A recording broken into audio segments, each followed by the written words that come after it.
Good morning, folks. Phil Gallagher of ThrabenU here for another Legacy stream. I'd like to start out by thanking Dan C. for making this donation deck list today happen. We are going to be playing some 12 Post here. So if you're not familiar with the general strategy, we are looking to play Cloud Post and Glimmer Post and use Cloud Post's ability to produce extra mana to cast big, scary things. So Vesuva and Thespian Stage are the honorary 9 through 12 posts of the Glimmer Post and Cloud Post fame. Holding the rest of the deck together, we have a lot of ability to tutor for lands. Playing the green version, we have access to Crop Rotation, Elvish Reclaimer as like true tutors, Once Upon a Time as a very good cantrip that will let us look for both lands and big scary threats. We also have access to Primeval Titan off of Green Sun Zenith as just another big scary finisher. We have a lot of utility lands in here. We can make things uncounterable, we can nuke graveyards, we have the backdoor Dark Depths combo, we have Glacial Chasm and Maze of Ith for defensive purposes, we also have Karakas. Notably, this green version is not running Elvish Rejuvenator, which lets you put a land into play directly, serving as another ramp card, but we do have Ramunap Excavator to let us play land cards from the graveyard. The main deck Pithing Needles might look a little bit weird, but since Wasteland is popular and one of the best things against us, we want to have ways to just go and take that out early on.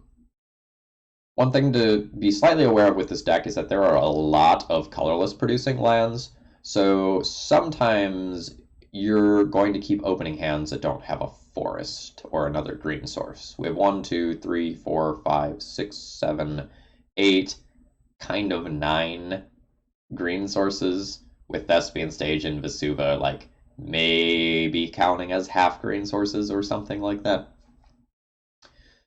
The sideboard is pretty focused. You have Carpet of Flowers, which you will bring in for blue matchups to help with your ramp. You have Force of Vigor to help with problematic permanents. And then you just have a couple of random tutor targets and a few things for combo decks. That said, let's just kind of jump into a league and see how it goes. 2 seconds.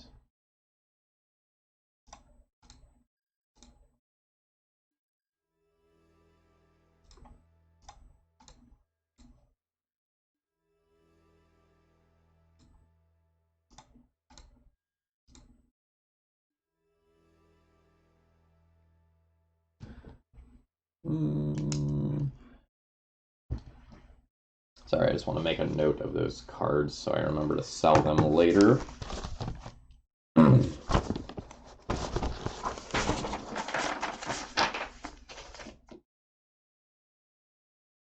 just picked up a Leyline and a Living End.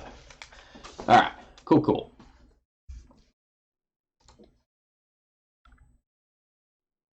I thought I just hit 100 play points. Oh, I hit 95 play points. Ooh, a Scavenging Ooze. That's probably worth a tick or two.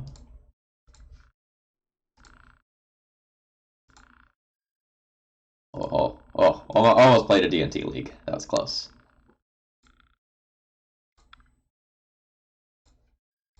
That's for tomorrow.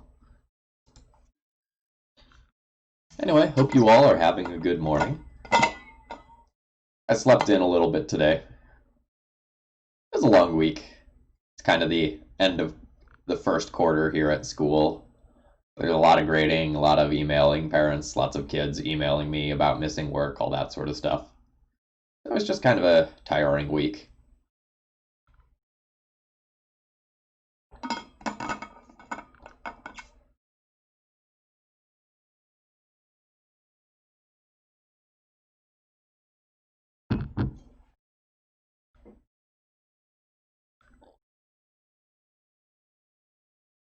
I am not aware of the ability to open straight into a binder.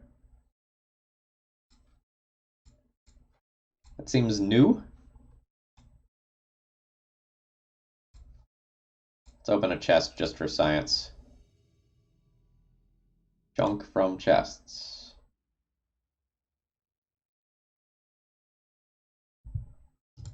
I don't see an option to just like open and add to binder.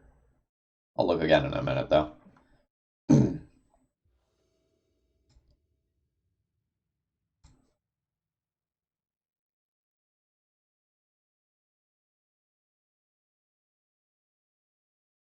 I am unsure that this hand is actually good. I don't have a green source, and if I use Once Upon a Time to find a green source, I'm not actually doing anything super unfair with this hand.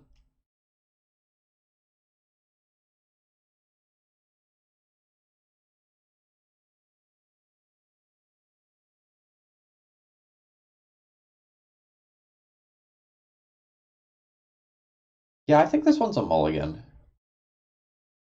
By Once Upon a Time and miss on a green source, my hand is literally nothing.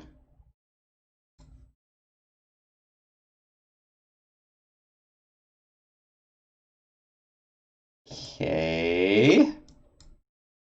Hand's also bad? I guess I'm going to get an Elvish Reclaimer off Green Sun, and that's just going to be the plan. I don't know how good this deck is at going down to 5 cards.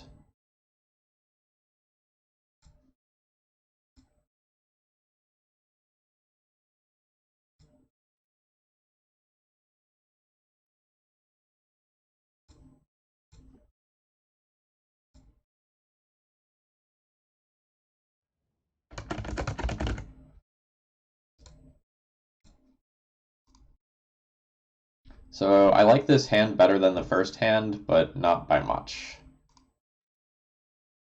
Seems like both the 7 and the 6 that we were offered were on the lower end of the power spectrum.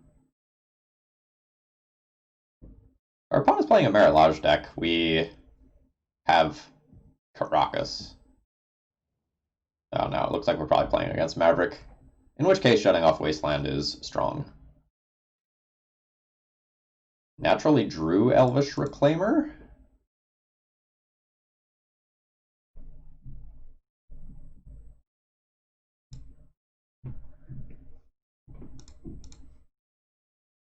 Still think I want a Green Sun to use my mana more efficiently.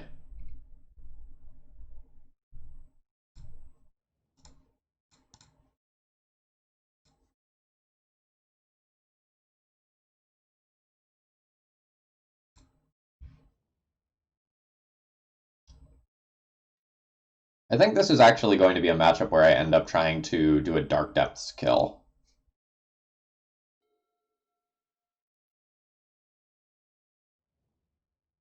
Nice.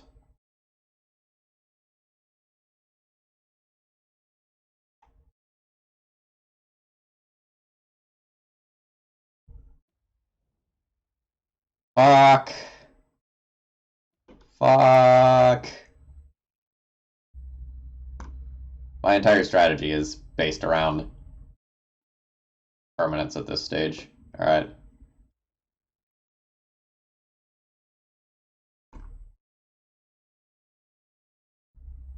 Opponent's Wasteland is also just going to be live.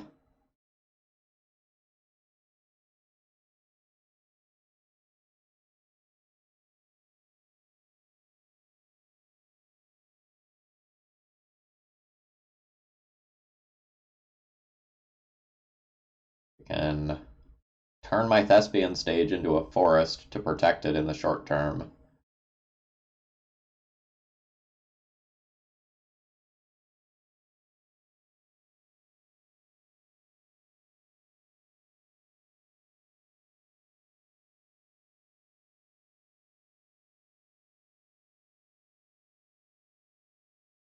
The fact that these aren't producing green mana, so I can't like play Elvish Reclaimer and also hold up crop rotation is a little rough too. I probably need to attack the Kaya so that my opponent doesn't get a 3-for-1 out of it without doing any additional work.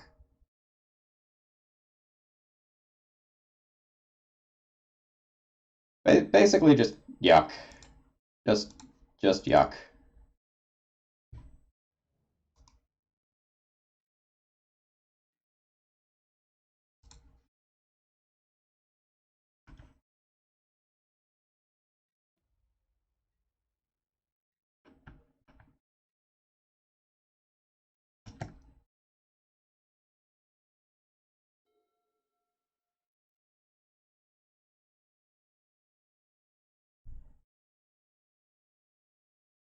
I guess that's more preferable to me than getting wastelanded. But it means that the Kaya can stick around if they plus it. Yeah.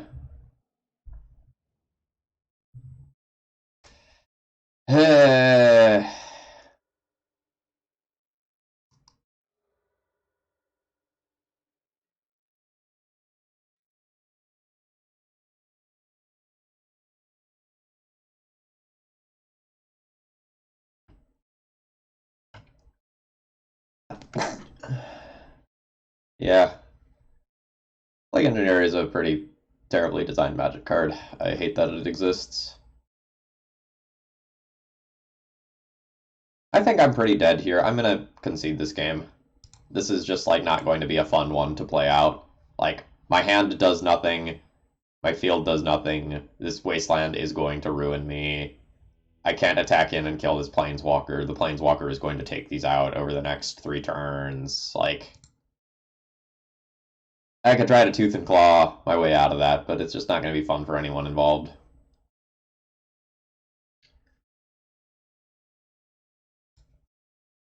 Yeah, D&T tomorrow night, approximately 6 p.m. Eastern, give or take a little bit.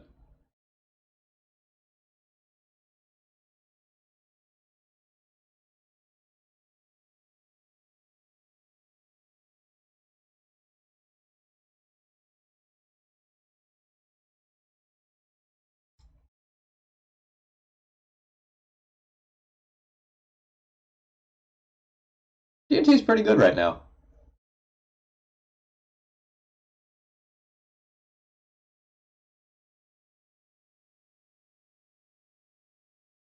I think all of my utility lands are usable.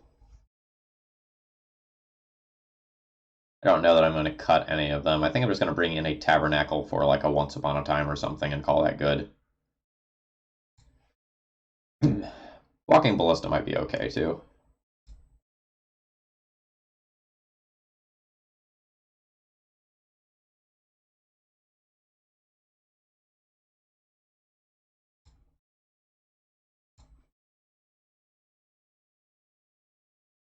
If you want to play a list without Luminarch Aspirant, take a look at XJ Cloud's list. I think Luminarch Aspirant is very good. So do most of the people that I'm talking to, for what it's worth.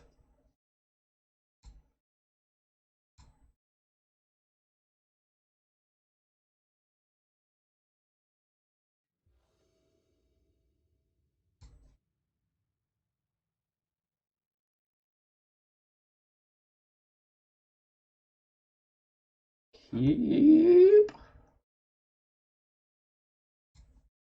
Every hand with this deck so far has just felt clunky. This doesn't feel nearly as smooth as regular 12 post. Well, if you like Mirran Crusader so much, like play it alongside Luminarch Aspirant.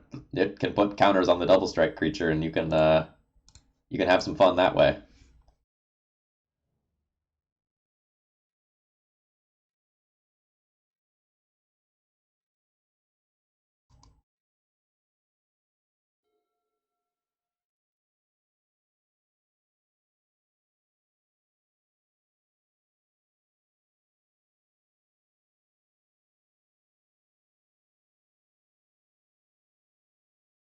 Are you running Sword of Feast and Famine?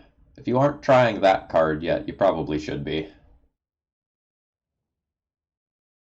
That has like very much overperformed for me recently. And it's not a card that I've historically liked either.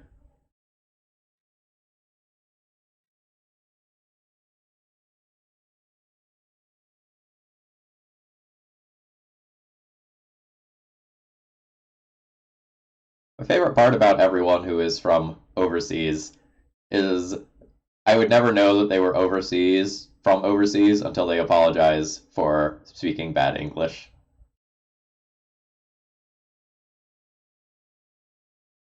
Whereas when Americans go overseas, we like stumble through basic greetings and phrases, and it's like, you're an American. I can tell.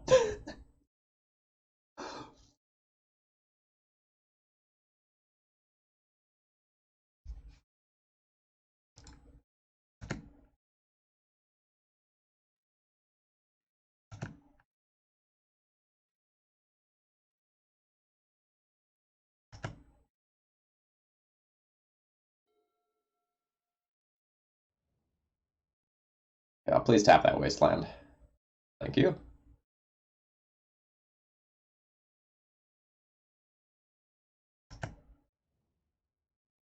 The wasteland machine cometh. So this is super awkward, but I'm now sacrificing one of my green sources. So I don't have green for Primeval Titan anymore, but I need to ramp.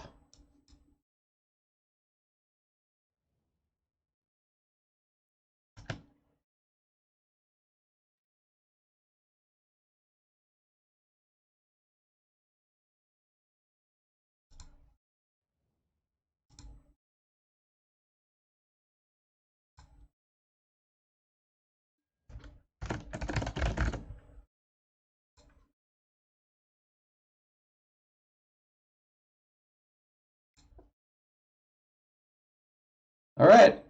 Well, we get to produce a big bad creature next turn if my opponent can't answer the Pithing Needle.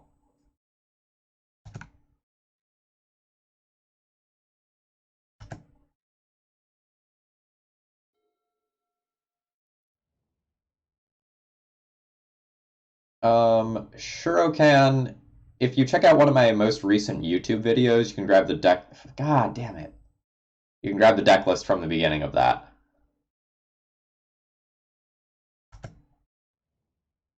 Please wasteland me and let me rotate it away, not realizing that I can just rotate it with Elvish Reclaimer. Thank you.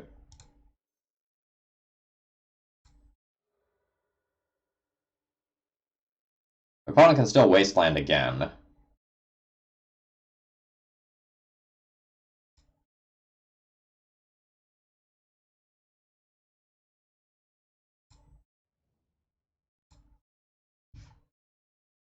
But at least we end up a little bit ahead.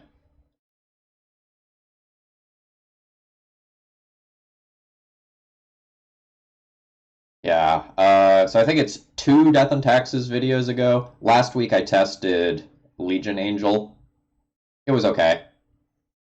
But that list was only 1 card different from the list that I was playing the prior week, so it's still pretty similar.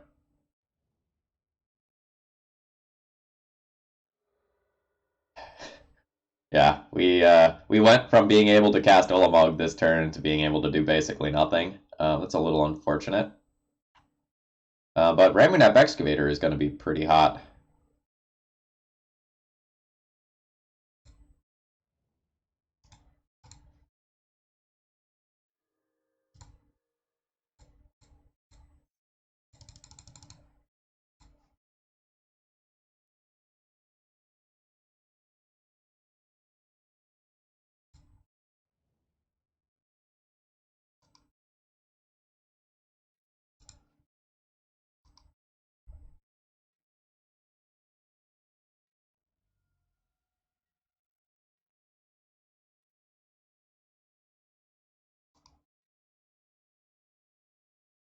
Ramunap Excavator is going to let me break even with Knight, and maybe that'll tilt my opponent towards going aggro.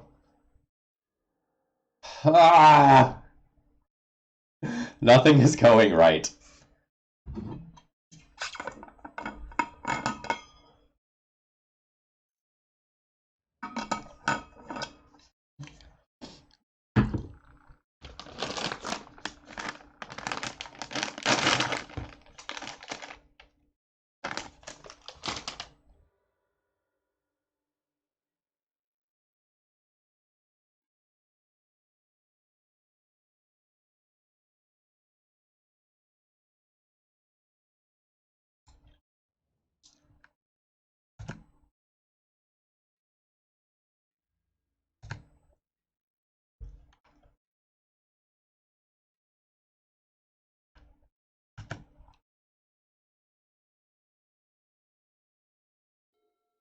I probably don't have any outs to 1 more Wasteland.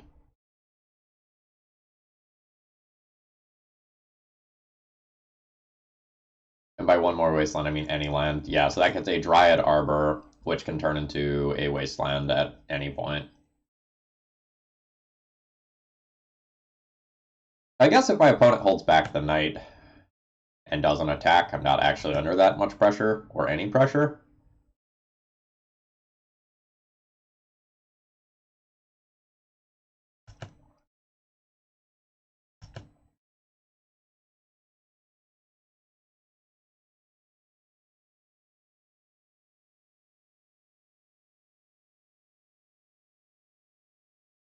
Wonder if I just get Tabernacle. The fact that two of those are mana creatures is rough. Block, then Bog. Ooh. Ooh. Yeah, I think I like that.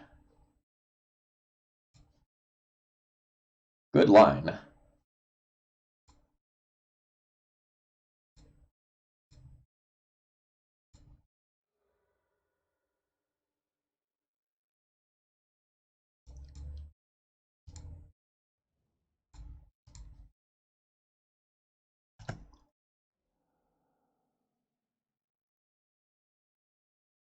Chat did save the day. I will admit that I forgot. Why is this still a 3/3? Oh, the Noble Hierarch trigger. I see.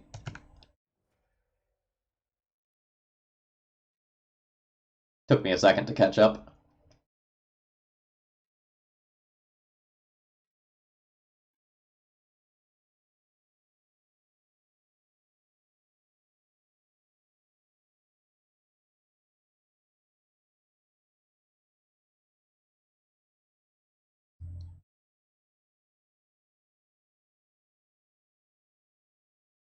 I think I'm gonna sorcery speed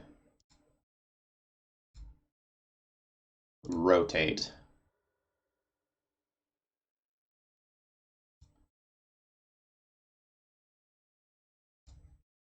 Grab a cloud post.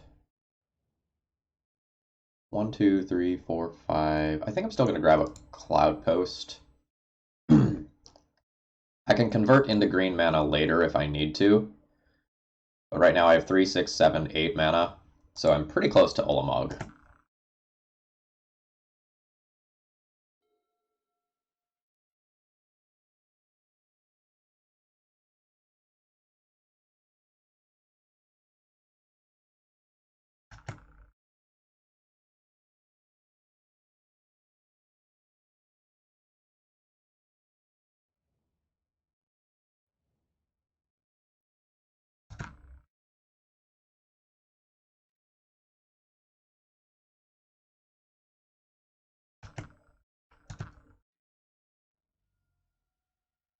That's probably a misplay. They did not level up their Hex Drinker. 3, 6, 7, 8, 9. We will cast Primeval Titan.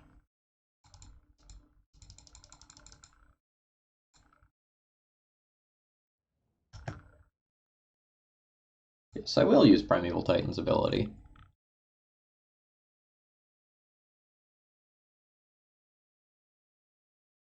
I think that is going to get me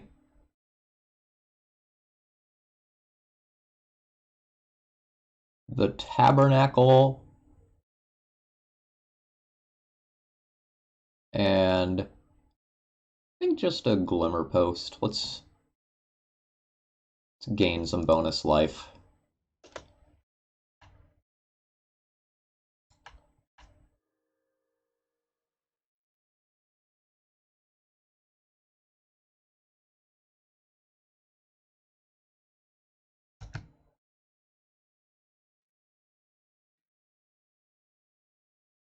Attack? Seems like attacking is fine. I don't think I need to hold up the rotate effect anymore.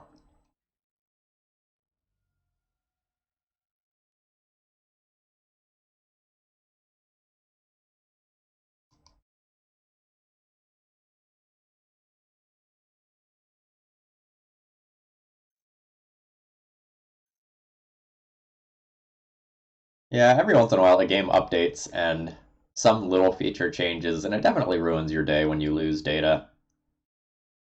There was a time when I was playing Slay the Spire on multiple computers, and I definitely lost progression a bunch of times due to the cloud syncs not working.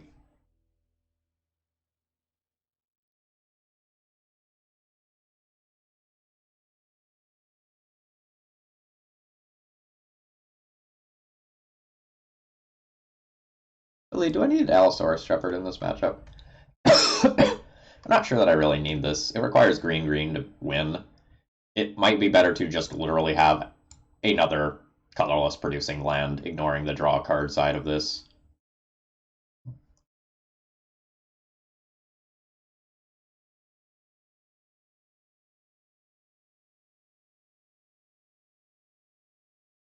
I also haven't seen an artifact or enchantment out of my opponent yet.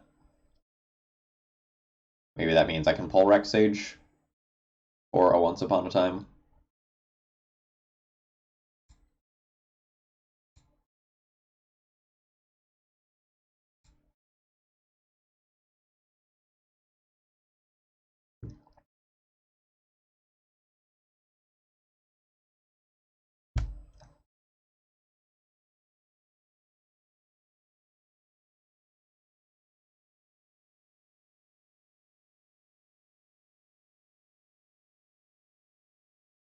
Did not expect to win that game. Did not expect to win that game at all.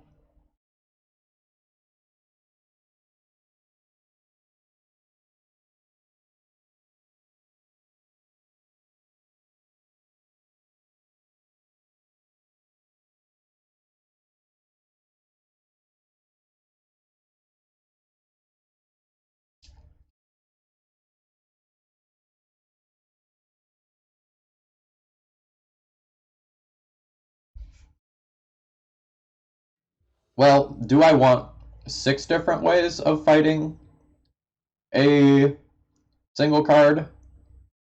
Or is 4 enough plus Ramunap plus all the copy effects and redundancy? I'm going to keep this hand. The Glacial Chasm isn't really good, but this is a very strong 6-card hand.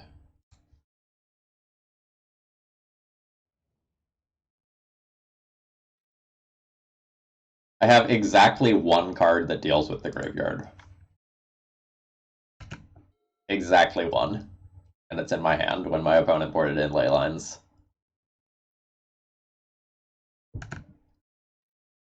Feels bad.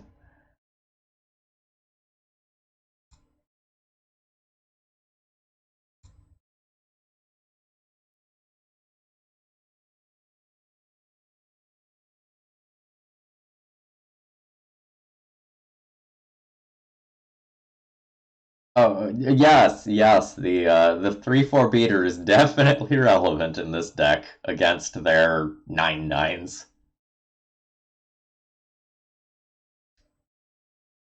Take a post.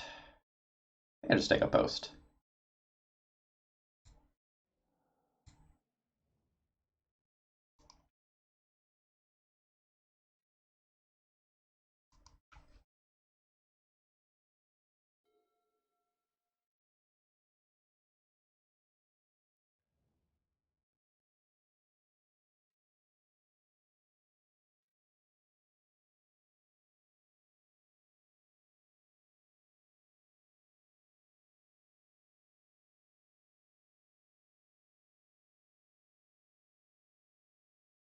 This is a touch awkward in terms of like, am I using this green sun to get an elf, or is this a primeval titan later?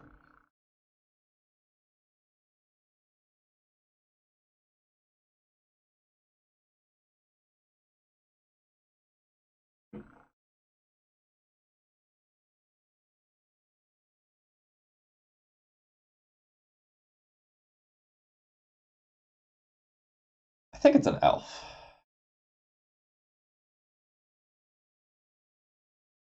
I don't know. I could just like crop rotate the forest. No, I could hold up the crop rotation though and just pass. Then I think that telegraphs what I have pretty hard.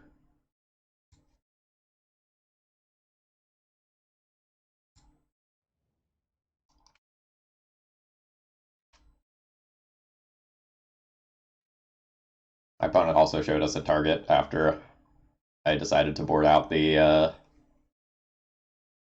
Rex Sage. Multiple targets.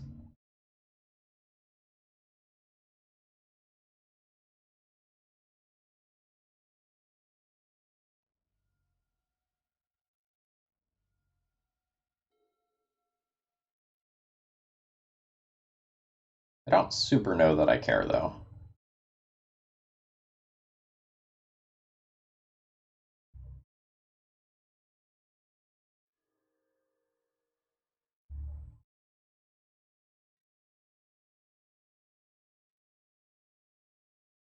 Alright, so opponent has a Once Upon a Time in hand.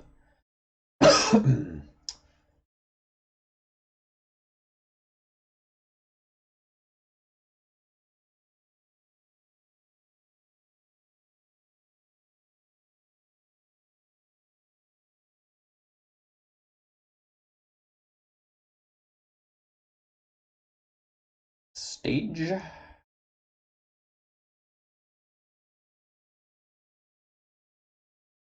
Get me the backdoor Merit Lodge out later. I think it's just stage pass.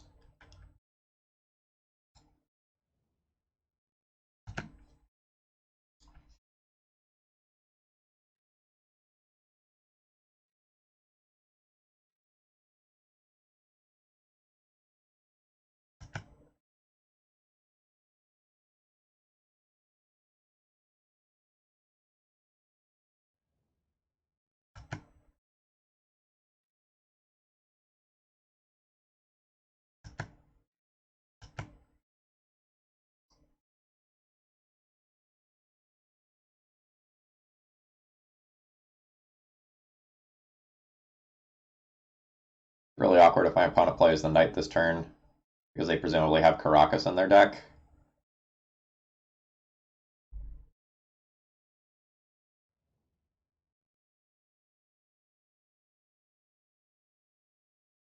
And then the Merit Lodge plan gets worse.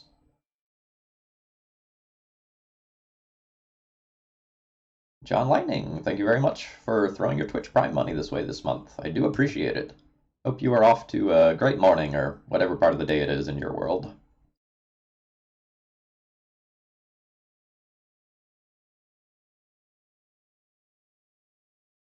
A Thoughtseize. I guess that means I need to cast this crop rotation here.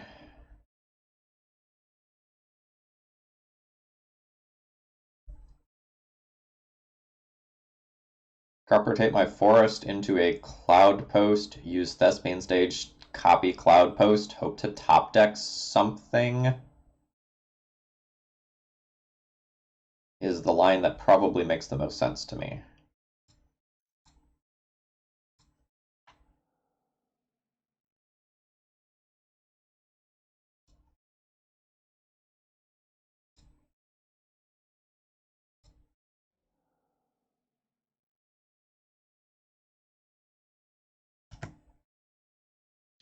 You're going to take my expedition map.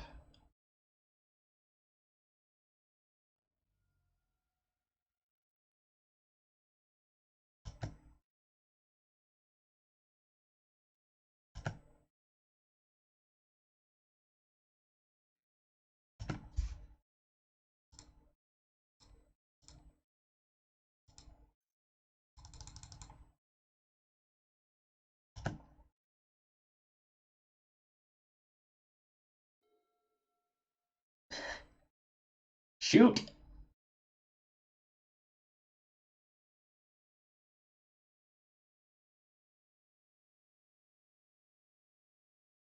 Alright, so I just play Dark Depths and we stare at each other for a little while.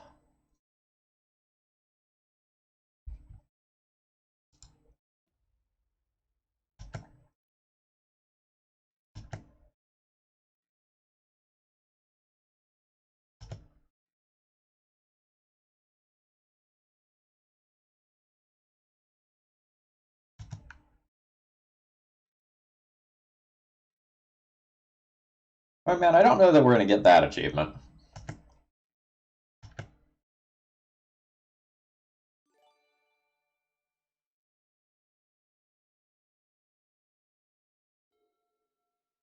Vin, thank you very much for subscribing with Twitch Prime. Really appreciated.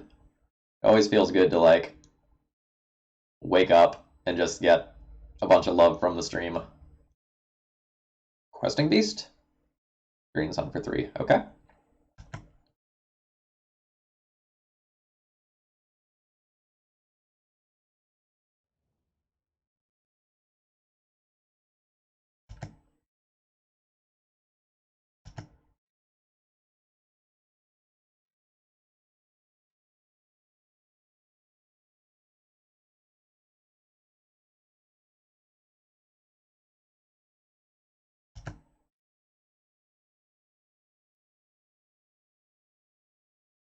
If I try to copy forest, probably wasteland me.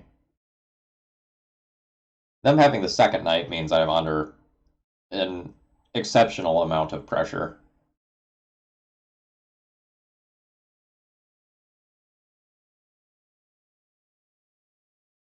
I don't know.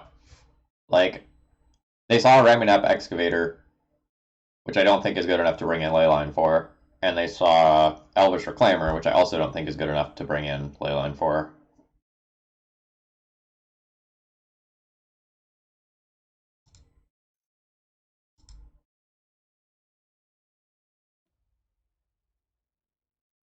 We can remove an ice counter safely.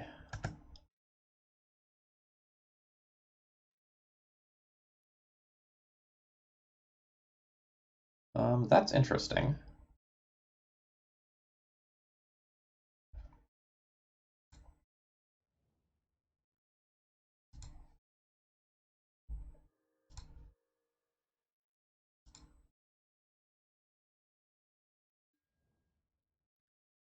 They just let it resolve?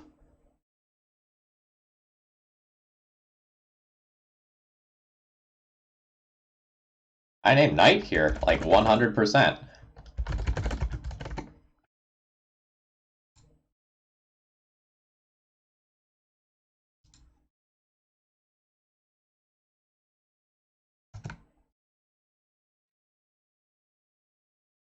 Now we just have to dodge them naturally having Wasteland or Caracas, and I win the game.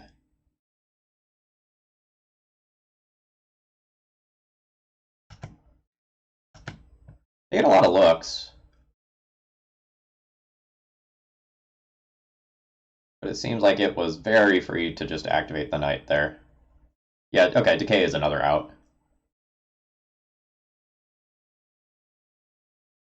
The other thing is, I just need time to draw into a green source. If I draw a green sun, sorry, if I draw a green source for green sun, that probably spirals the game out of control anyway.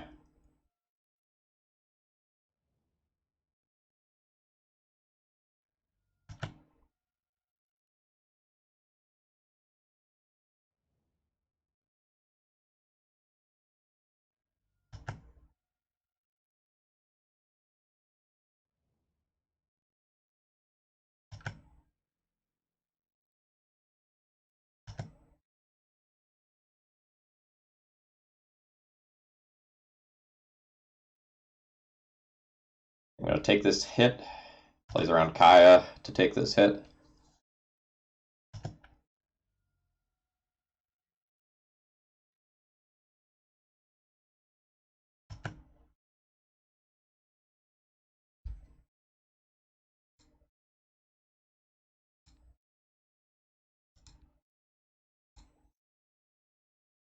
They have Plow in their hand. I'm just going to double check and make sure I click the right thing. Click Dark Depths. They Plow in their hand, I gain 20 life. I will keep the one without counters.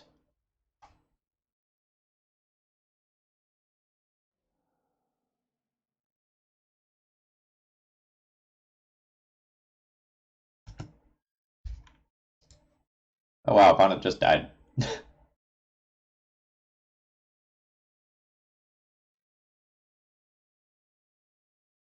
Cool. They could have a Scrib Ranger to stay alive for a turn.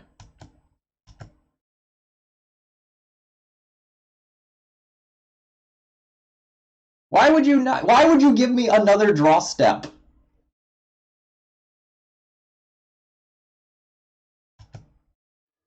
I'm playing something like Not of This World. It is so incredibly punishing.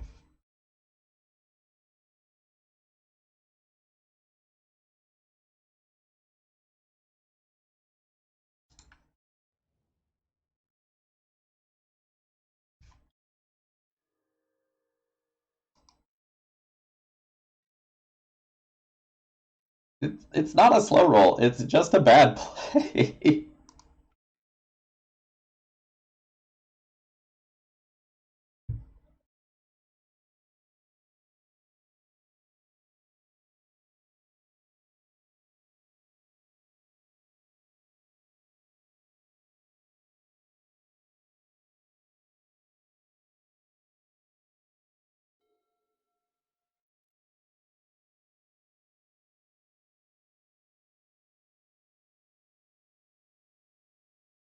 That's annoying.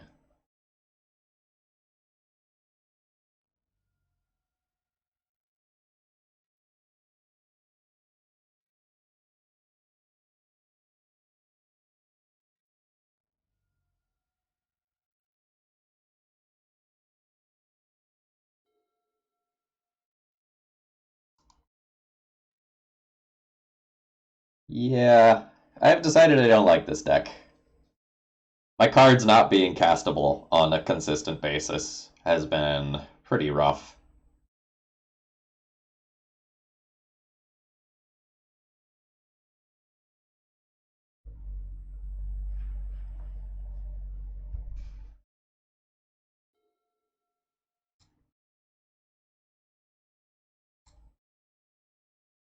I don't know that. Yeah, now I'm dead. Cool.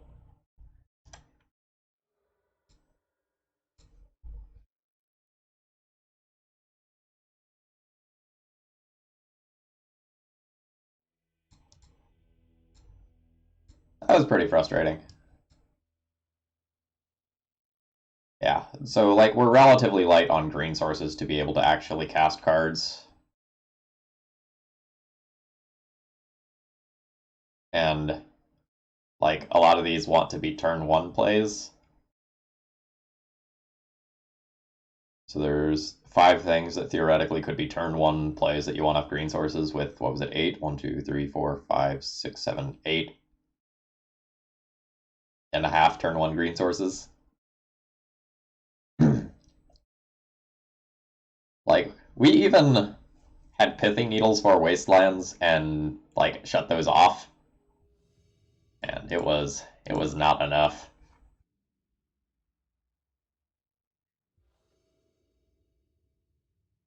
Yeah, this is exactly what I'm talking about.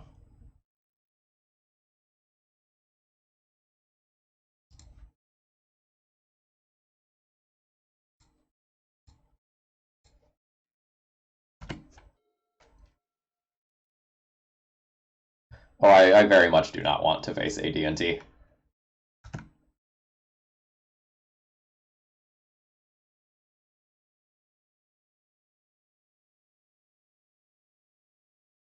Forest map?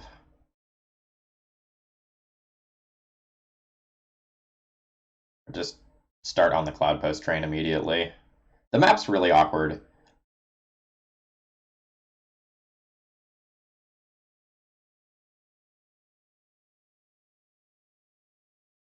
I'm just going to lead on cloud post. So I really want to play the cloud posts early to try to work towards Kozilek. And we're playing against lands.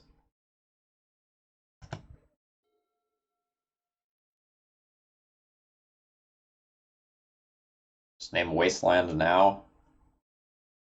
I think I just name Wasteland now.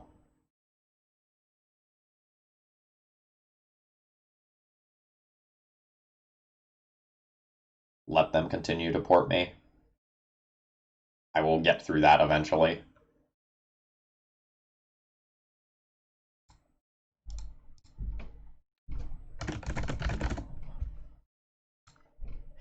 Joke's on you, loser. I drew Ghost Quarter.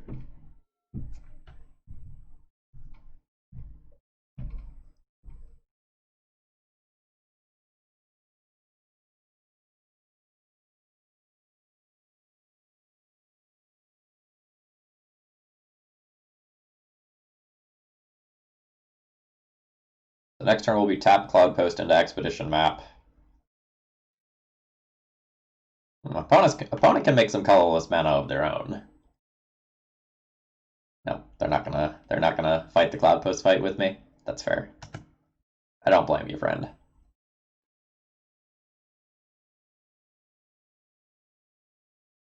Yeah. I don't mind the green sun here.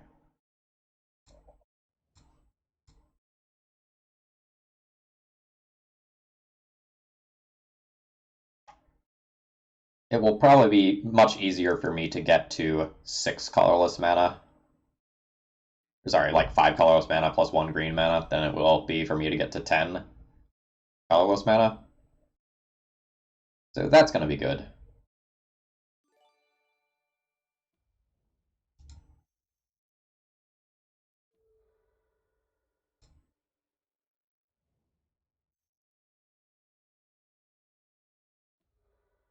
Man, that's hilarious, actually.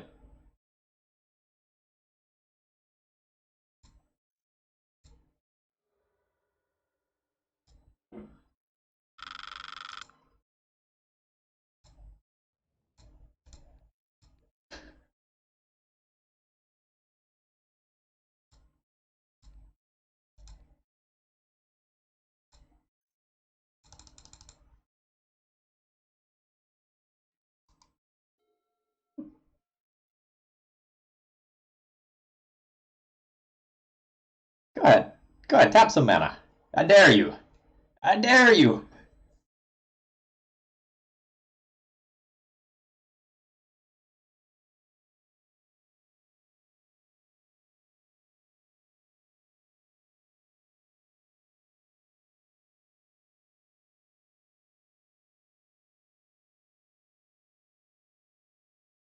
I don't blame opponent for going for that line, by the way. Like, it. How many of these decks are going to have Karakas in the main deck? It's not all of them. And if they felt their situation wasn't going to get much better and that they were, like, not going to be in the control role, then it makes sense to go the aggro role.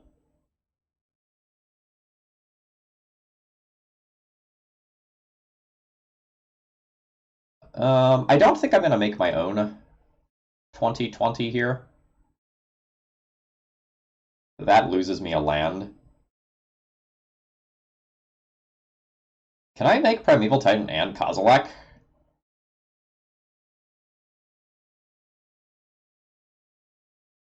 Three.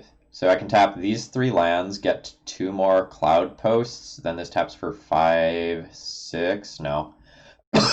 No, I cannot.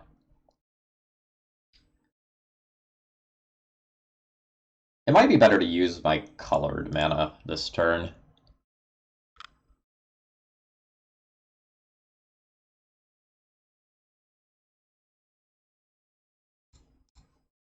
I'm going to assume that it's better to use my colored mana.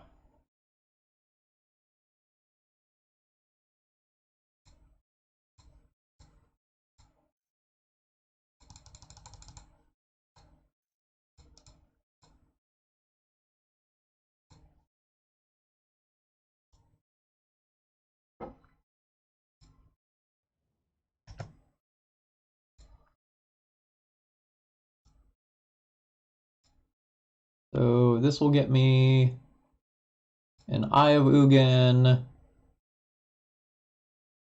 and I guess we'll take a Vesuva.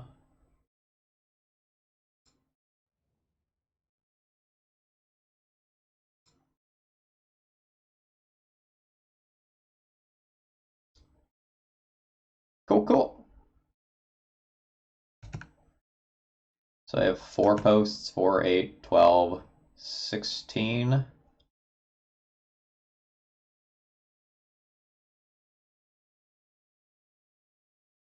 So I assume I can attack with Primeval Titan and then activate Eye of Ugin and cast Emrakul.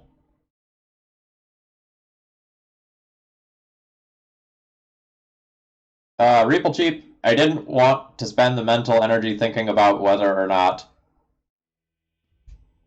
I got everything that I wanted there. I was pretty sure I did, but I was not in a tight enough position where it like truly mattered, so I didn't do the math. Or not didn't do the math. I didn't spend the mental energy thinking about it.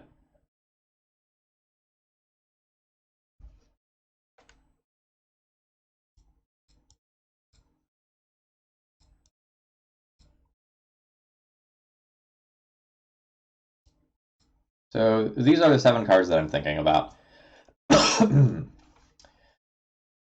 don't know that I want 4 Force of Vigors, but Valakut Exploration is tending to be a 2 to 4 of in these lists, and it's very, very good.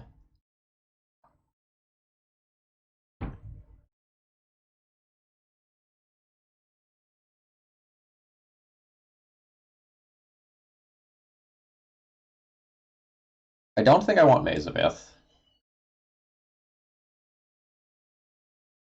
I don't think I want Glacial Chasm. That just requires me to sacrifice a land. I think I'm going to bring in Tabernacle for Field of the Dead Zombies. Board out Glacial Chasm. I don't know, maybe that doesn't make sense. I think I like most of the rest of my utility lands. Don't think I like Allosaurus Shepherd.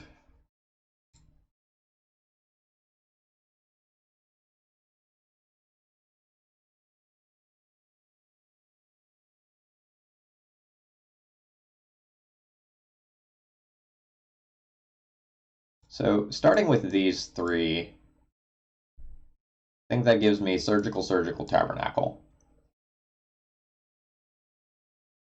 And then I want some number of Force of Vigors, and I'm not sure what to board out. My gut says it's just some of the green cards. Like, do something like play 2 of these.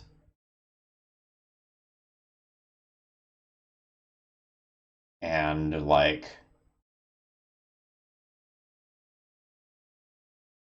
trim a Reclaimer and a Once Upon a Time. Or actually, maybe not Reclaimer, maybe trim 2 Once Upon a Times.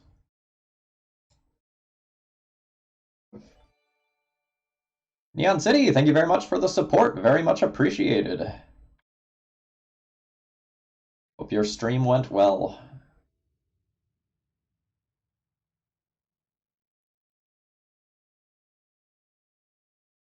For those of you just tuning in, I'm Phil Gallagher, of ThrabenU fame, and we are playing a green Cloudpost deck today. We got bullied by Maverick in round 1. And we're up a game versus lands now.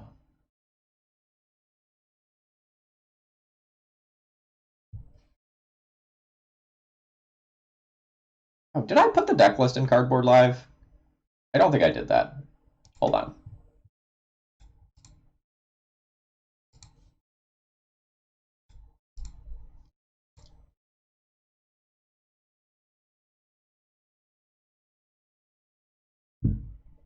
Can't see the entire hand yet. I'm not paying attention to it, but it looks like it's going to be a keep.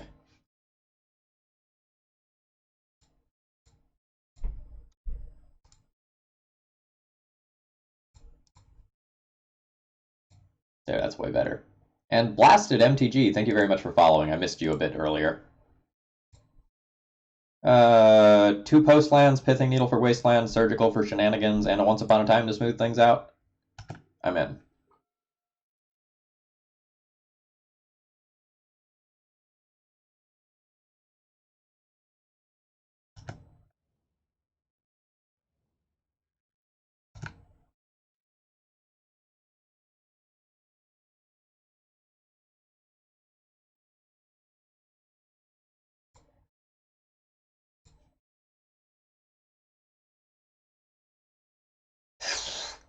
Okay, we will take the Primeval Titan.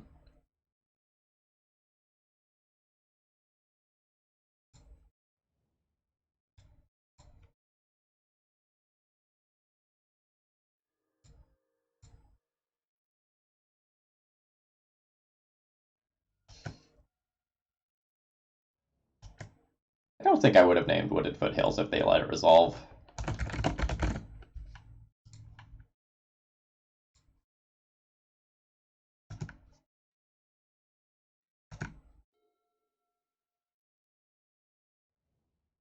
Nice. We do have a Rex Age for that.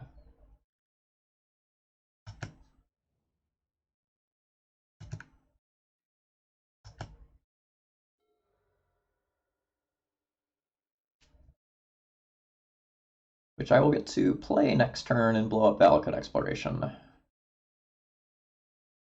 That means Cloud Post this turn.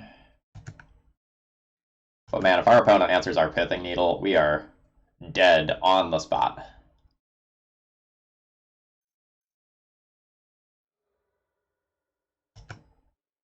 You have a Ghost Quarter? You do have a Ghost Quarter.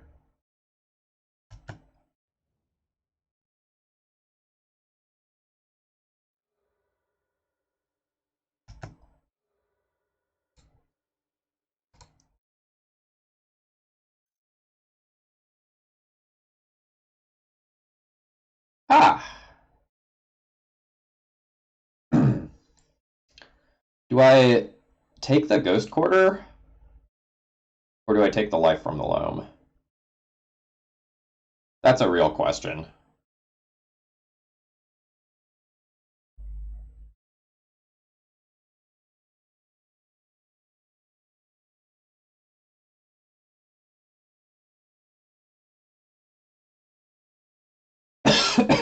I think I take the Loam. Like, I take the Loam, I blow up the Valakut Exploration, and then hopefully my opponent doesn't have anything after that.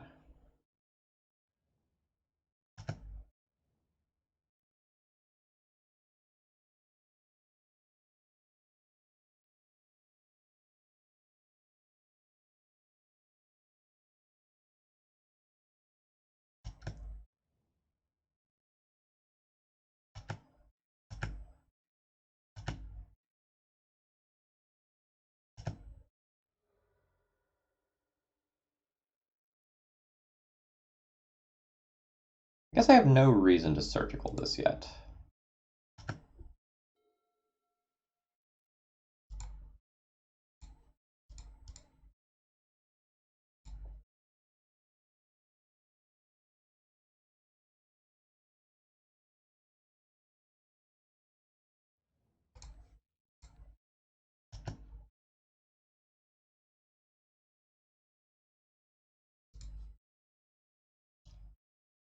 I'm going to surgical now.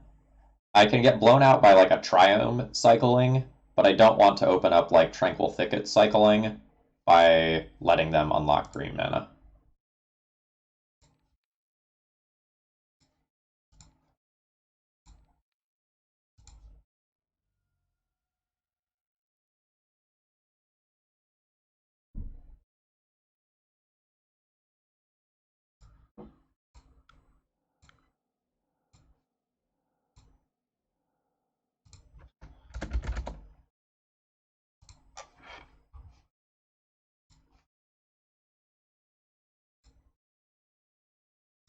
Alright.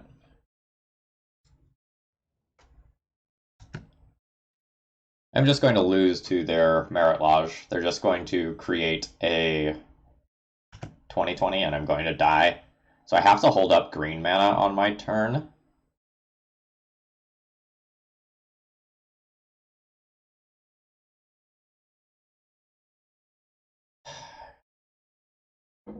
That is a one of, just by the way.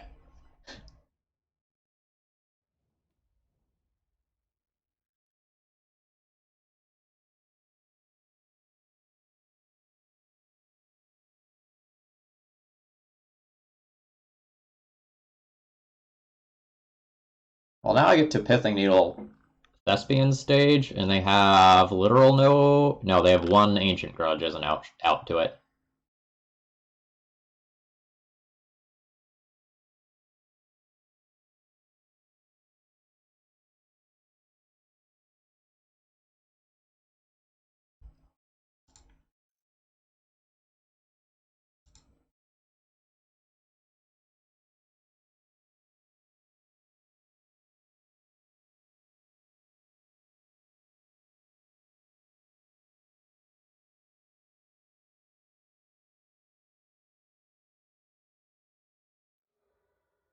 Yeah, that's fine. I expected that.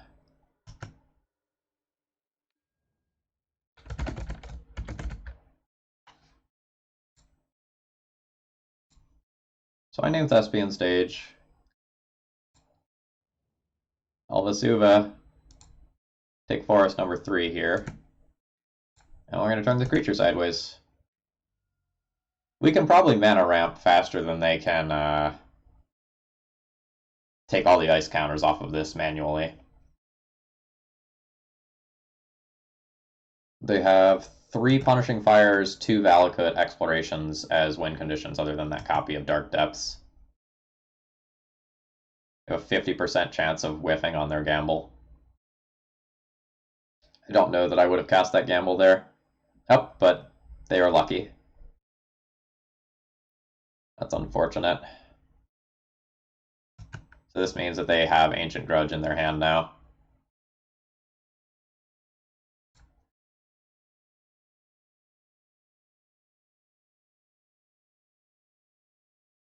Actually, this is really interesting.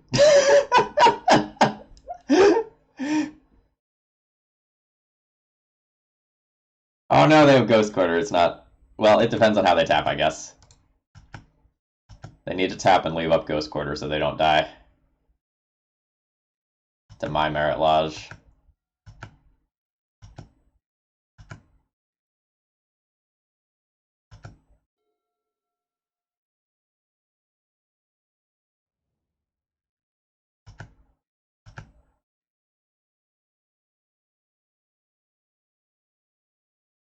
Yeah, I think I just have to hope that they tap the Ghost Quarter. I don't think I tip my hand here.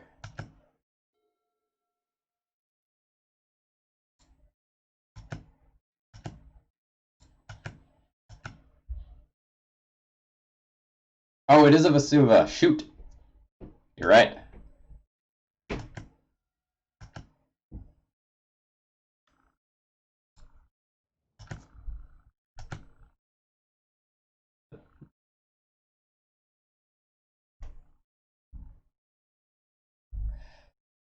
Yeah, okay.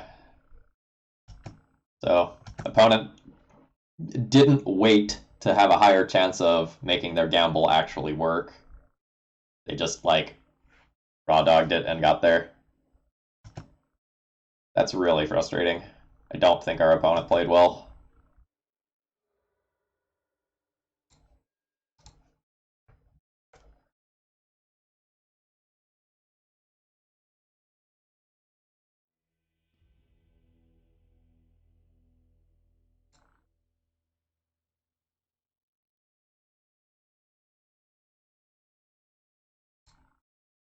Oh yeah, I guess the flashback handles that. All right, I take it back.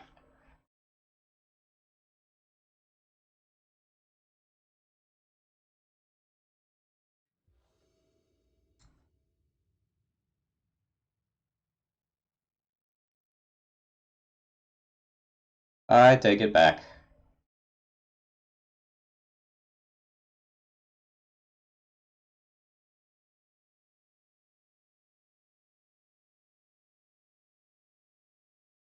Sounds really weird.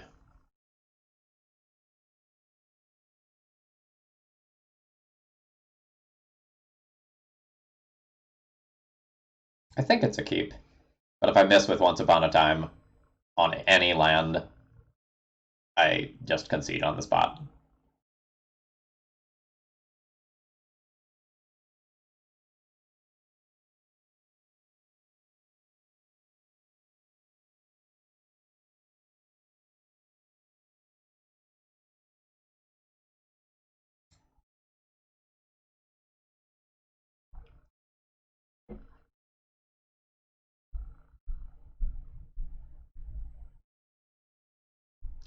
I think I just take the forest and slow roll this game rather than take the cloud post and try to go as fast as humanly possible.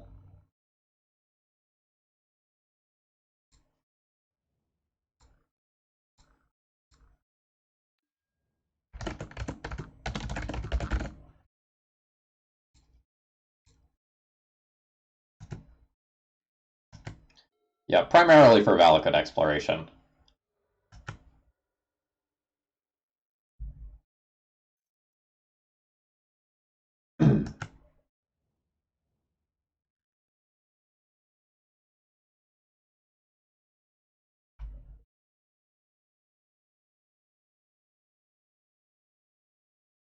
I think I'm going to take that out, but I can wait until my opponent's next turn cycle. I can do it in their upkeep. Didn't really want to draw yet another forest.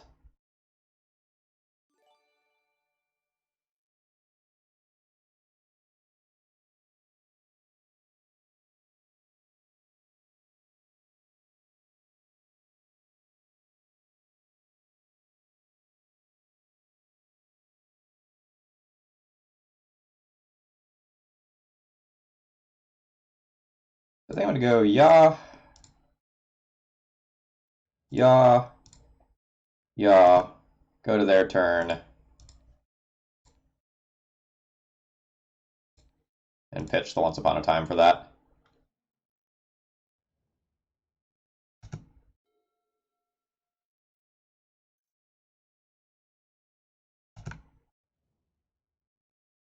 Tilt. Okay, well, everything that could have gone wrong went wrong there.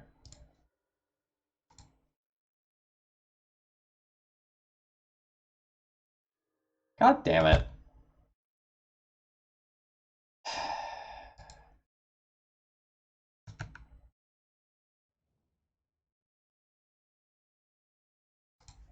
Let's not. At 2 ghost quarters a turn, I run out of forests in just a couple of turns. Let's move on. Let's try to have some fun magic this morning.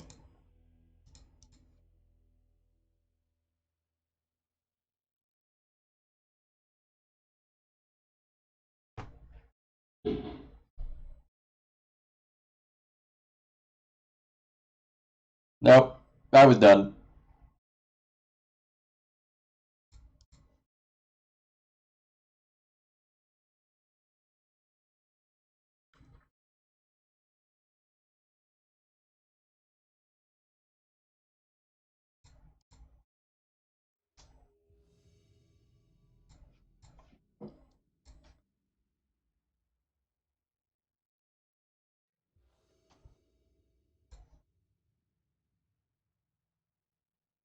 I need to find a threat off the Once Upon a Time, but this hand is relatively strong.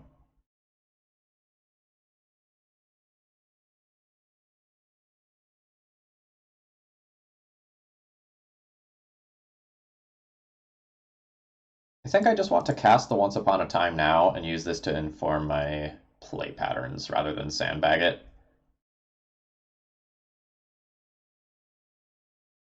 Wow, that Primeval Titan is incredibly awkward to the point that I probably don't even take it. I have no green mana with my 5 lands. I take a Glimmer Post. And I'm just going to Pithing Needle on Wasteland on turn 1.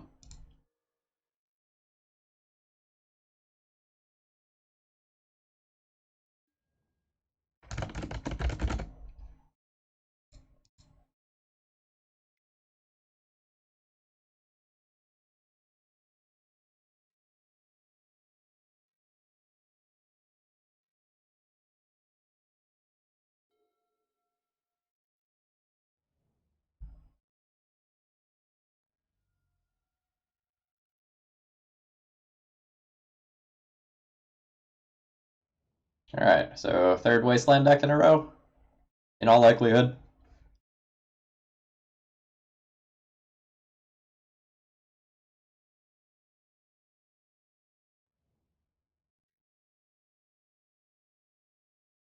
We get to go a lot bigger than Delver. That's a lot bigger.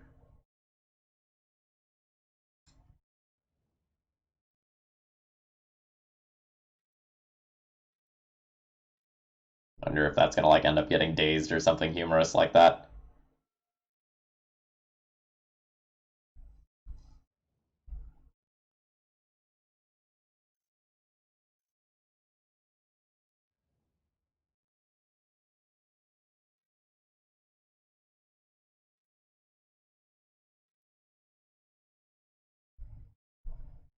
I don't think I take the Ponder with Bog. I think I just continue to ramp mana. Now our Kozilek is going to be uncounterable. That's super cool.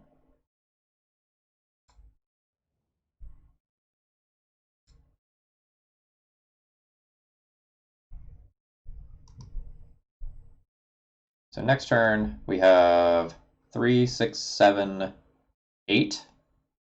Or I can play this, then we have 4, 8, 9, 10. So I can do a draw 4 next turn that is potentially counterable.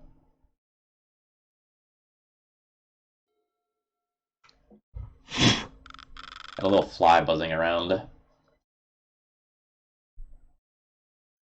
Scariest thing my opponent can do, as with any matchup, is just cast an Oko. Okoing the Pithing Needle and then being able to Wasteland me sets me back a lot. But that is not happening in this turn cycle.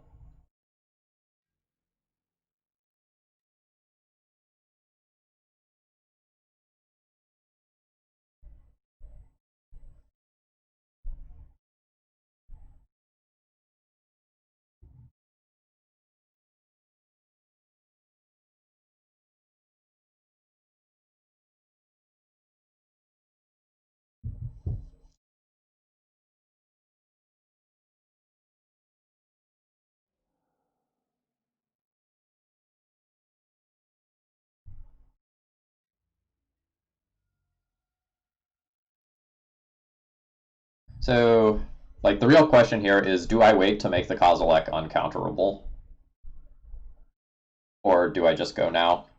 Going now and drawing 4 cards is pretty strong, but it means that, like, Daze or Force of Will can counter the Kozilek.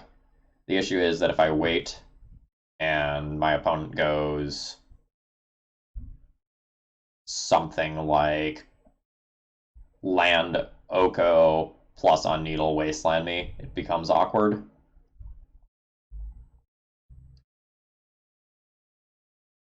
And then next turn, if I lose a Cloud Post, I could have 3, 4, 5, only 6 mana.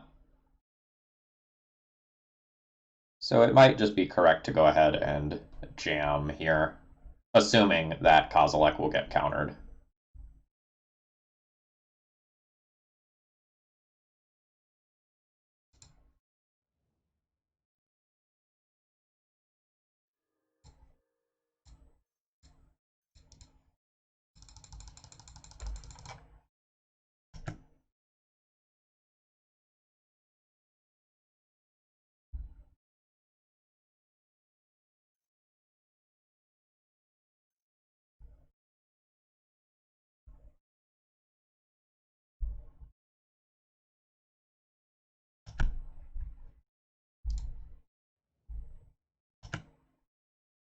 Now we have a chance to redraw Kozilek. Wouldn't that be cool? Did not happen, but that's okay. I have a lot of mana, 2 expedition maps.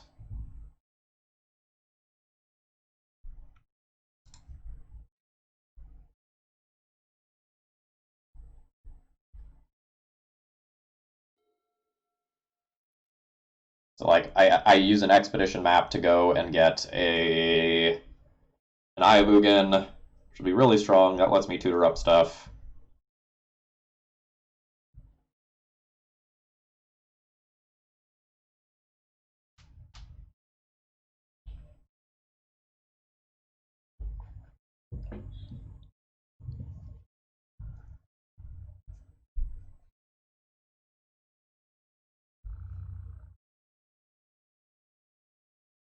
Yeah, I mean, drawing Olamog would be sweet.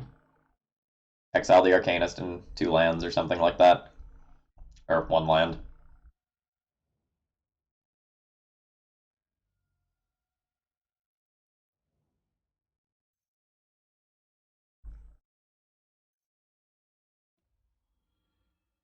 Isn't Legacy fun? Don't we all enjoy this format? I am so sick of this shit.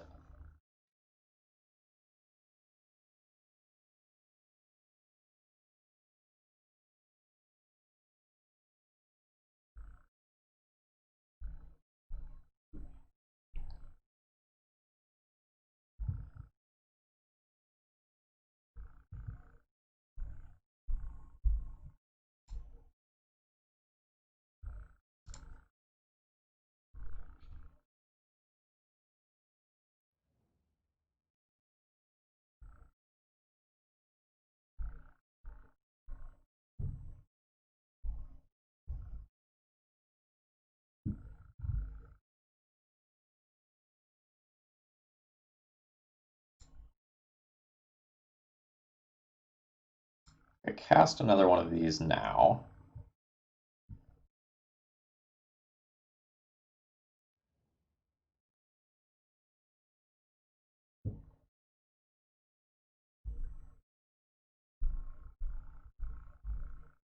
Play one of these.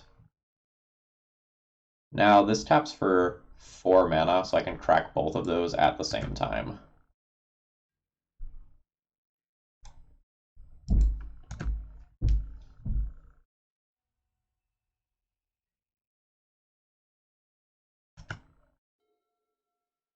Now opponent. Oh, cool.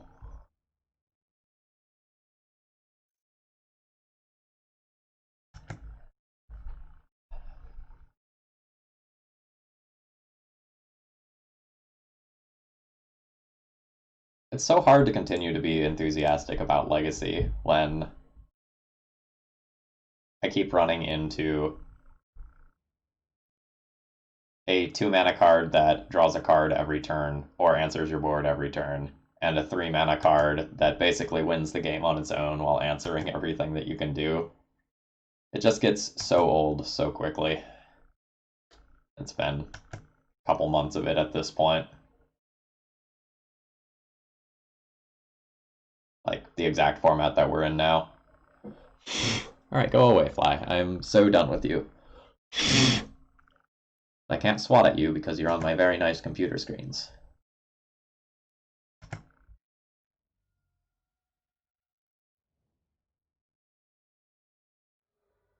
Like, my opponent, despite playing cards every turn, still has a full 7 because of Arcanist.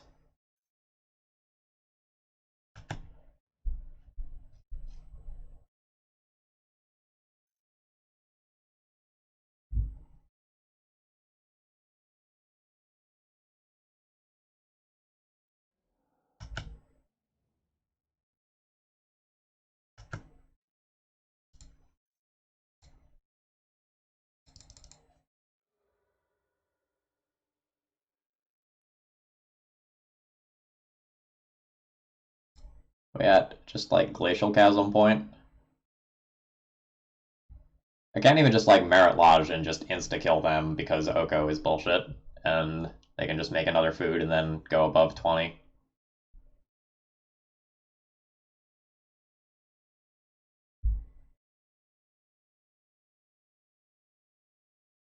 Let's assume that I still need Eye to win.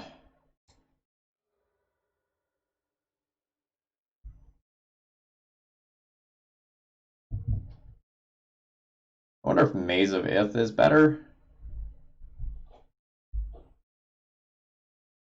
Doesn't require me to sacrifice a land.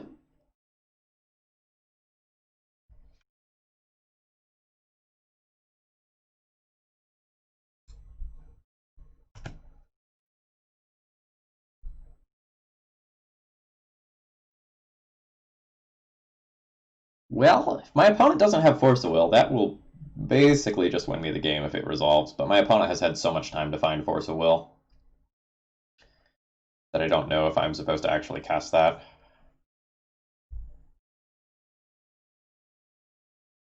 I think I just play Iougin, pass, hope they don't have Wasteland. Tutor up a large threat and then make it uncounterable next turn. I'll have 4, 8, 9, 10, 11, 12, 13 mana to work with for Eldrazi stuff. Yeah, I'm just going to play I and pass.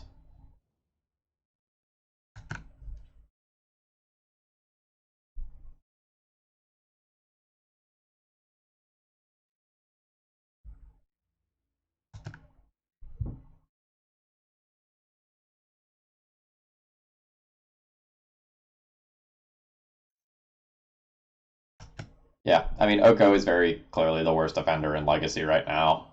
There are other huge problem cards, like Dreadhorde Arcanist is a huge problem card. Plague Engineer is further down the list, but is still a thing that like really shouldn't exist.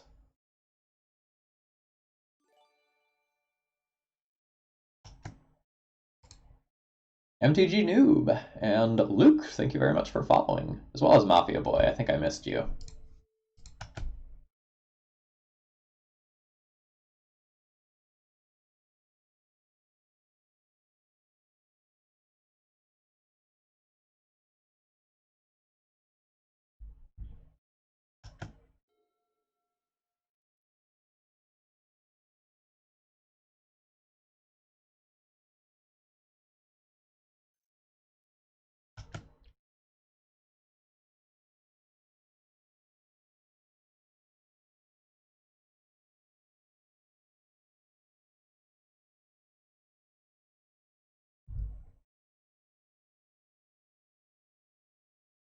I've played a little bit of everything. Like, I'm known as the D&T guy, but really more of a variety streamer these days.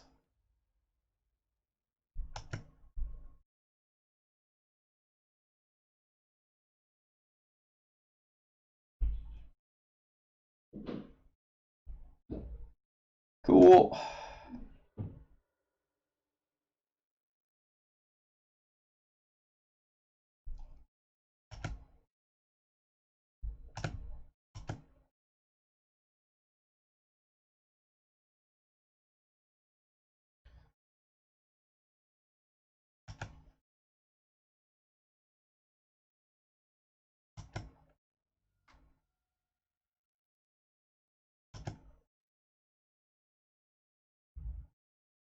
I do play a lot of chalices and trinispheres.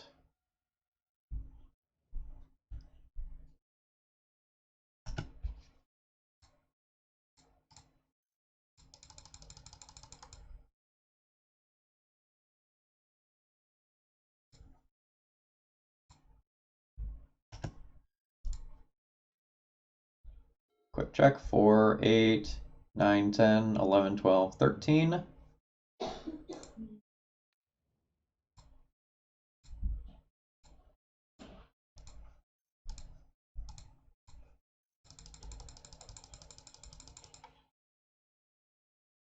Exile 2 permanents. Number 1, Oko. That's gotta go. Number 2, that's actually a little bit closer. Like, Arcanus is the most valuable, Hooting Mandrills hits for the most, Delver is evasive, and Intense is probably the largest short-term problem. I think I'm going to take the Delver.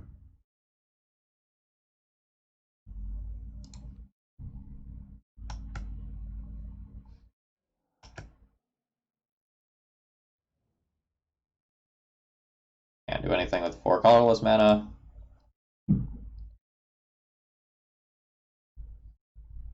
Now opponent will just play another Oko, Elk my Ulamog, and I'll just tilt. It'll be fine.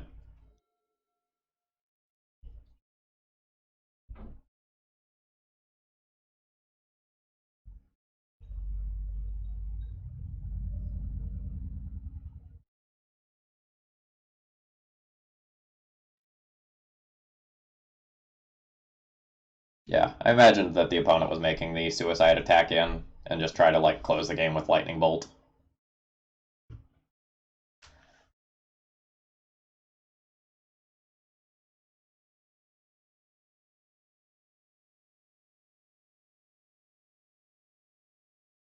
The issue is that I can't like Maze of Ith and Green Sun in one turn cycle.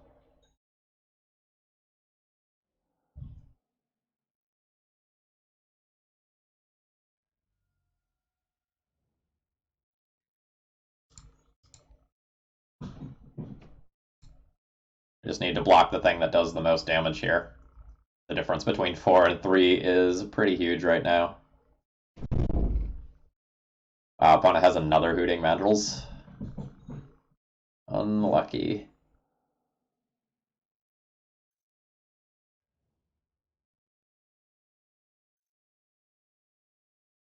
Good God.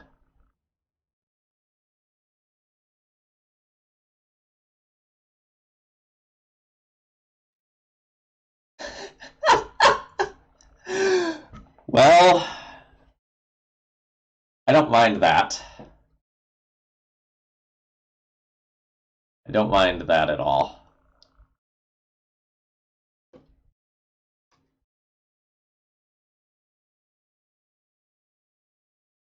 So I'll die to a wasteland, but otherwise be in pretty good shape.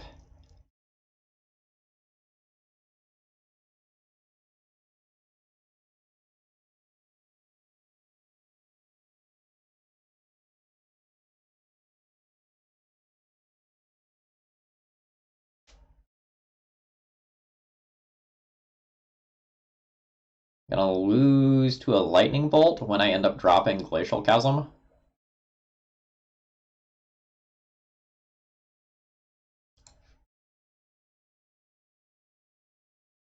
Okay.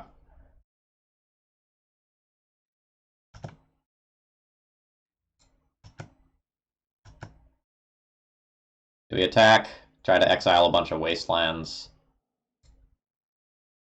There's 1, 2, 3 wastelands in exile. Okay, I like that.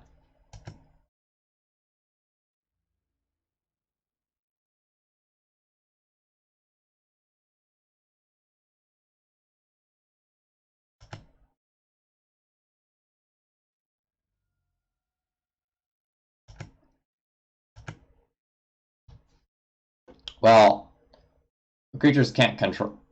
I control can't attack if I control Glacial Chasm. That's the problem.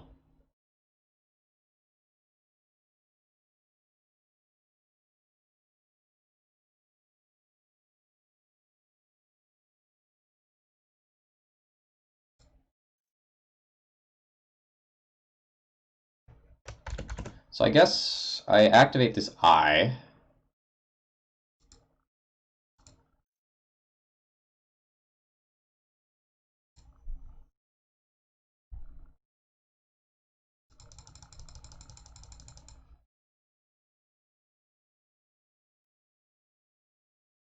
Pick up an Eldrazi.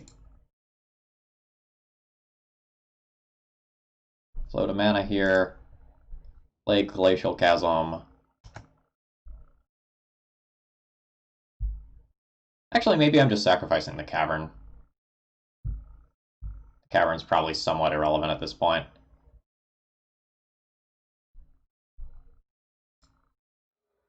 Keep the Glimmerpost around, and then I just wasted a little bit of mana. That's fine.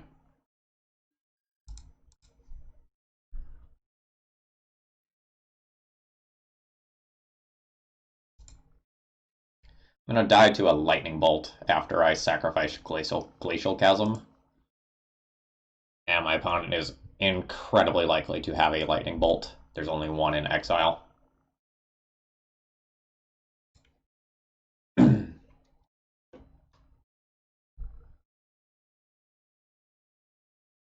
Actually, yeah. I don't believe that we won that.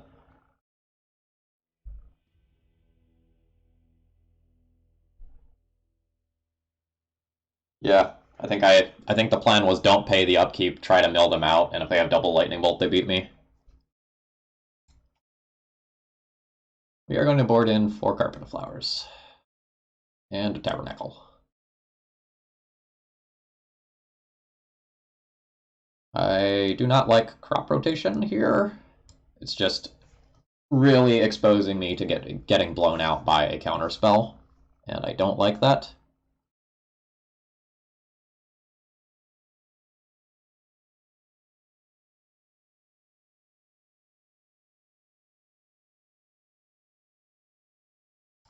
I think I'll probably board down one of those, and I also might just board in the Walking Ballista as another finisher, and just board down the Rex Sage as well, because that's probably not relevant in most cases.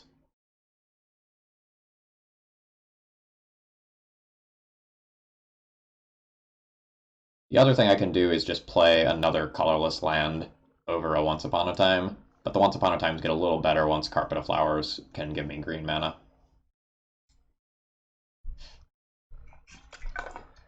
Now we're going to draw a bunch of hands that have Carpet of Flowers and no ability to cast it.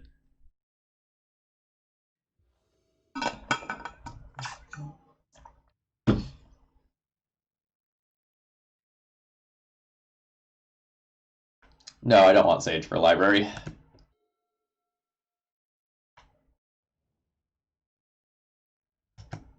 Like, if they have it, cool. I'll try to beat it. But I would rather play more generic cards.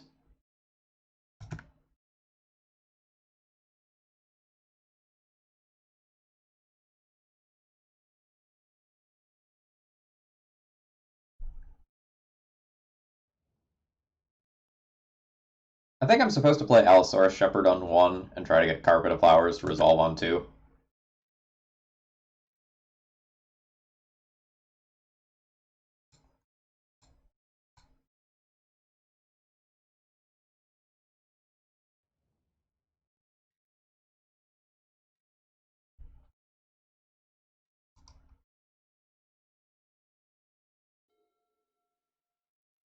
Yeah.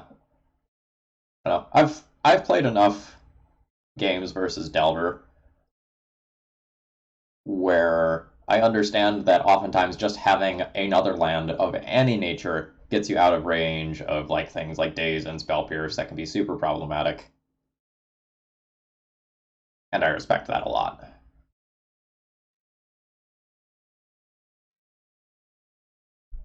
Oh man, second Carpet of Flowers? That's pretty insane. So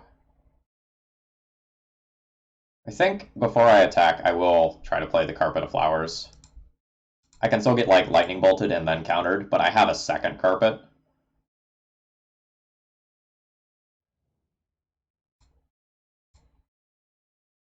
Nice.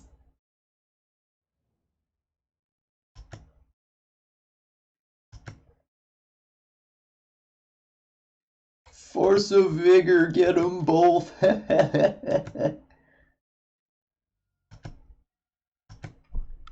don't think I'm going to cast my Green Sun this turn.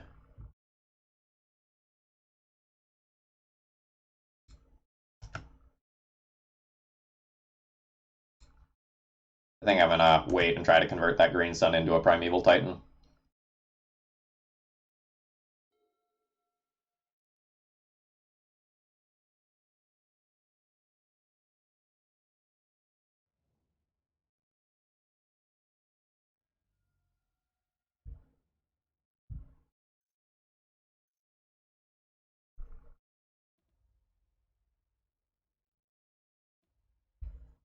Here's this very cool and interesting card that I'm playing, and here's this generic card that answers everything. That frustrates me to no end.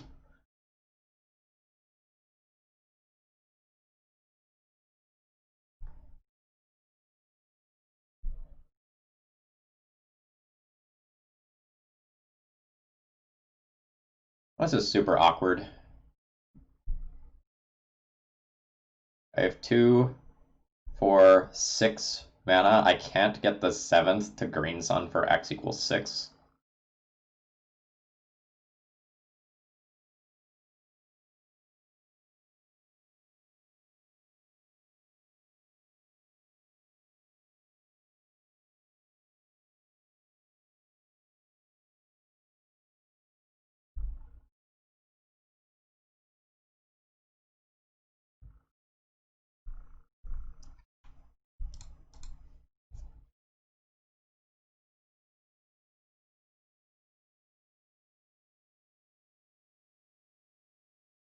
I only have one Allosaurus Shepherd, so I can't just go and get another one.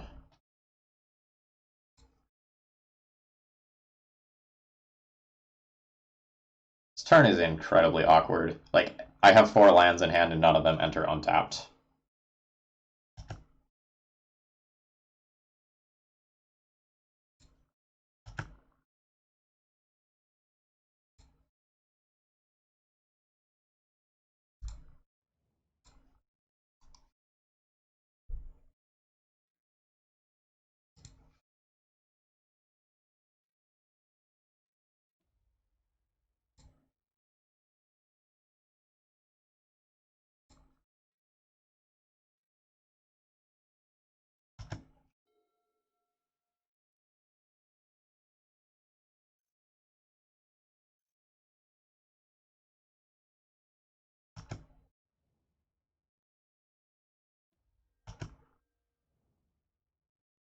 So here we see Oko, still out of range of dying.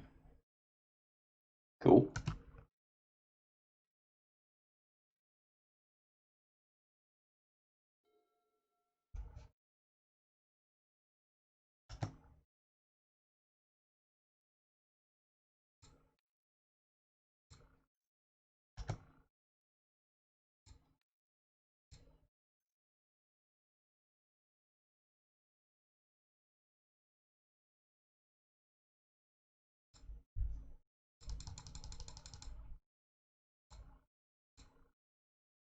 And again, it's the same problem as last turn. Like, now I can cast this, but I can't play it around Daze, so this Daze will be exceptional.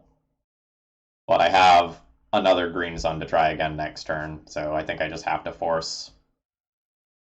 So do they.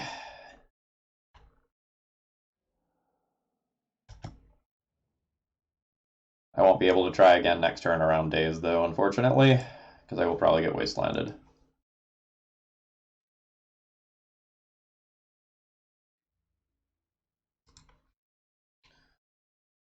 So I'll attack Oko. They will plus turn this into a blocker, and then I can't kill Oko. Magic is fun.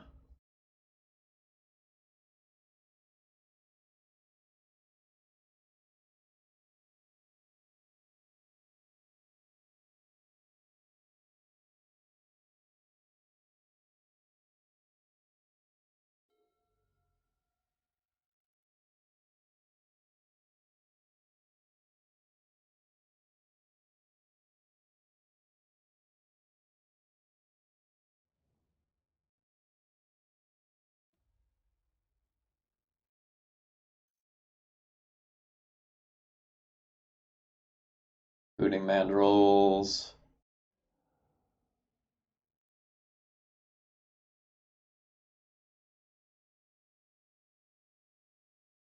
that the charge counter thing? Didn't really take the time to figure out what was going on with that deck list. But it appears like I probably will have to now. Alright. I think they call it Dice Factory.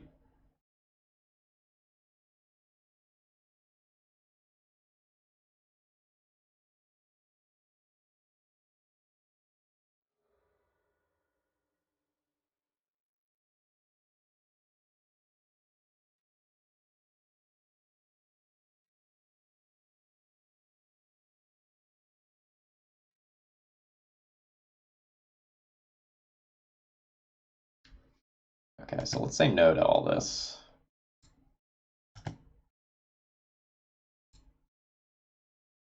And cast a Carpet of Flowers.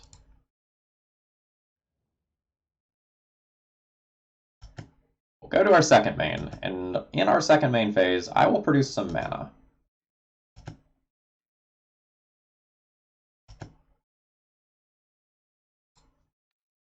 We're going to pay a lot of mana for an Elk.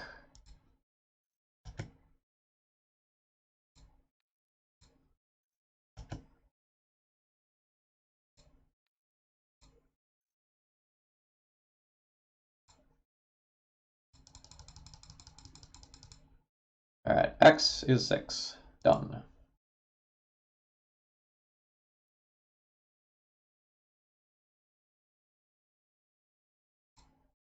Big Elk.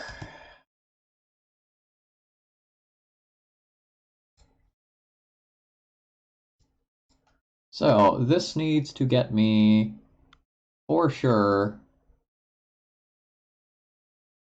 Ayavugan.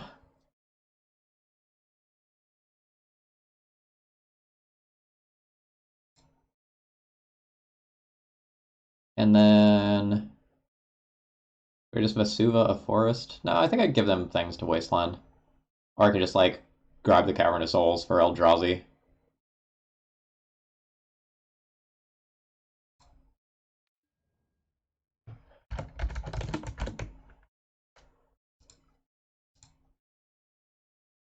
And have a Tabernacle.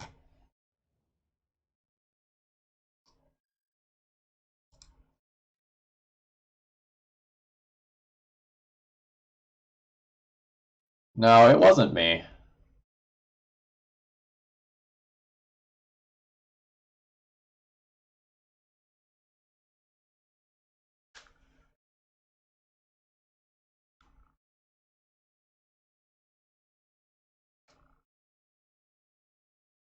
Or maybe it was. I did play that one vintage stream where Nathan donated to have me play Painter.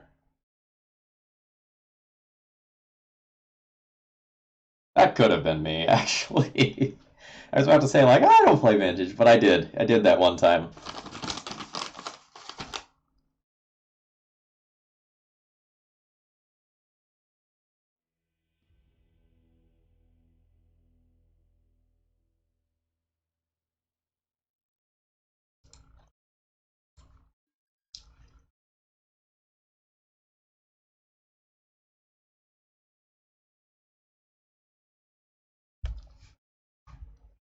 Like, we won that one, but that was, like, miserable to play. And I don't think it was particularly fun to watch either.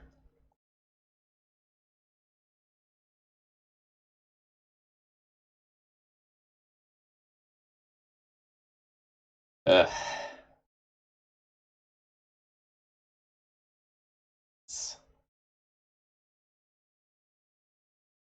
In good news, there's a banned and restricted update on Monday. Surely they'll address Legacy then, right? Not just ban Omnoth and Standard and move on. Clearly, it's time to address other problematic formats and not just leave us hanging. What's that? You don't want to change anything about Legacy before Eternal Weekend?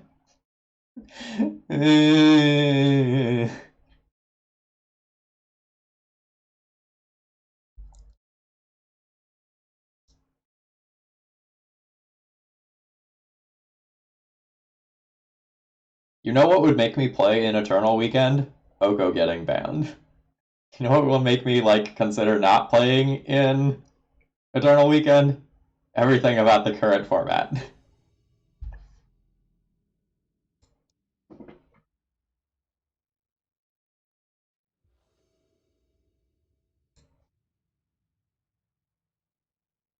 All right.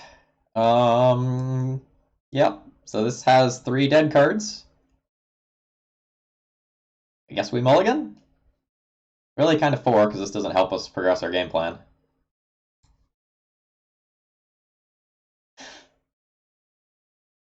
Fuck these green cards.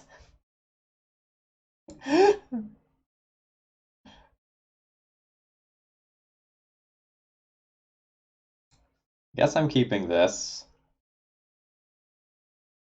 You're double green, you go back. You're single green and I can't cast you, you go back. Done. Asked once upon a time.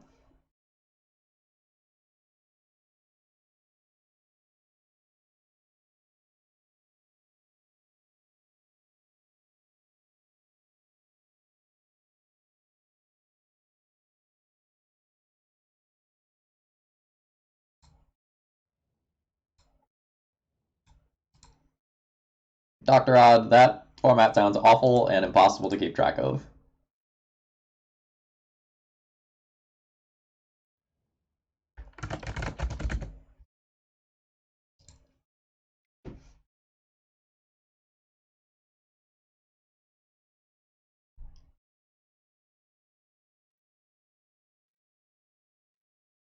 Yeah, no thanks, hard pass. If your format requires a companion app to have any idea what cards are legal, that's probably not good, right? Even something like Modern is confusing enough, right? But if you start going into things that are less clear cut than a specific time period or specific set to help indicate which cards are legal, I think that's very scary.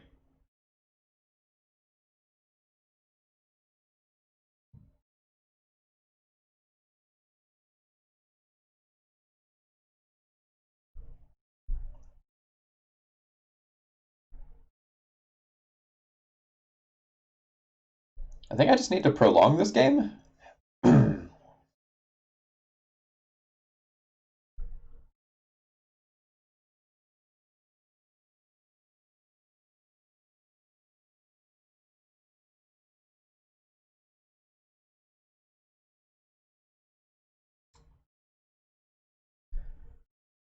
think I'm going to cast this map.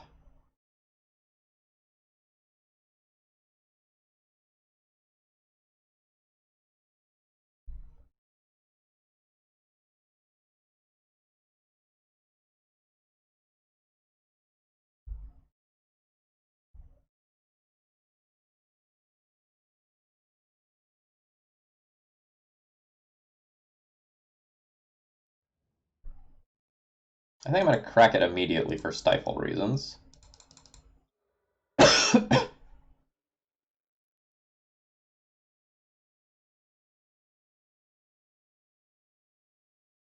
think I'm going to grab a forest. but play Mazavith. I think I just don't want to start getting lightning bolted by Delver.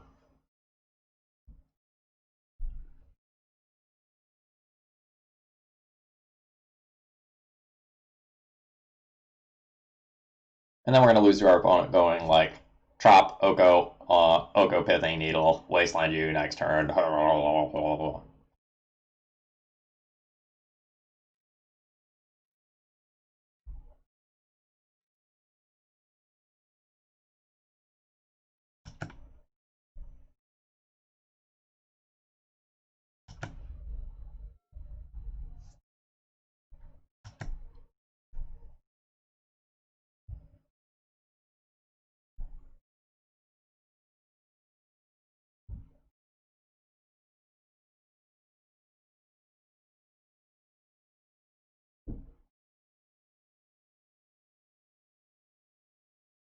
Awkward that Mazavith only saves us 1 damage this turn. We would have much preferred to just play another land if the Delver wasn't going to flip, but, you know, we don't know that.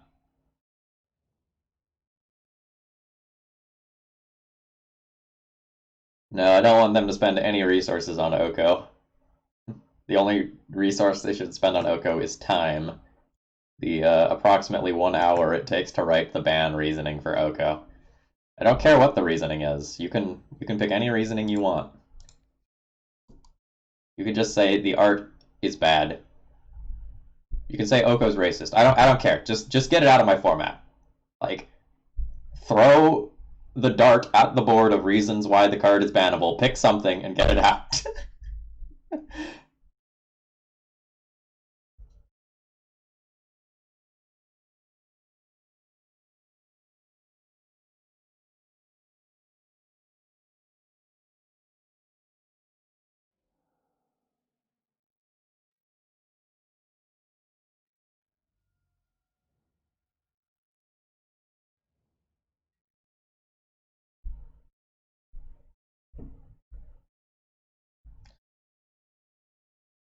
Cloud Post this turn, Green Sun next turn. Right? 3, 6, 7, 8, yeah.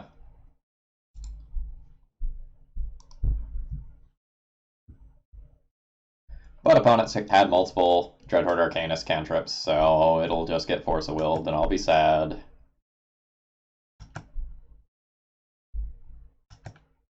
Also, now Lightning Bolt plus Arcanist just answers my 6 mana card for 1 mana. So that's cool.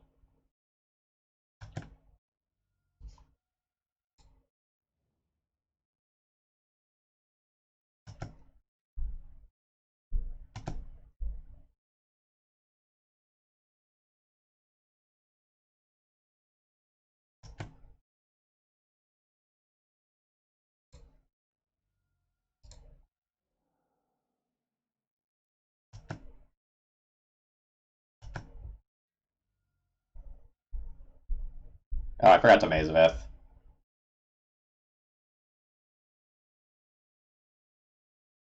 That's my bad. I think I'm dead anyway. I can't stop this from attacking next turn. Oh god, they just also have another bolt. Yeah, my Green Sun doesn't really stop that.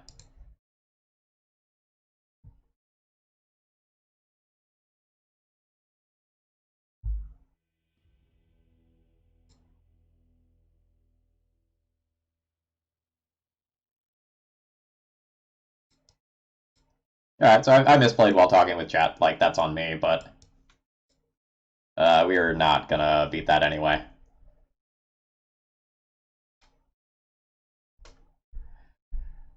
Okay, so what did I do before? I went Rexage out,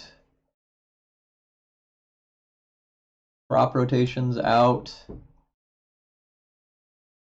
and I trimmed one once upon a time. Did I bring in Mikokoro before?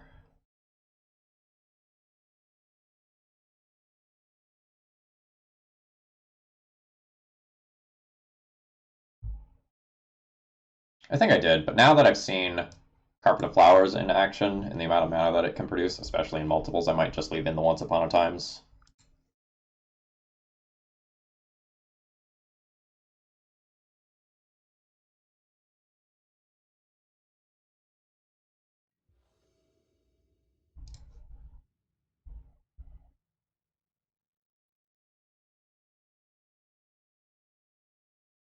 I probably have to keep this hand.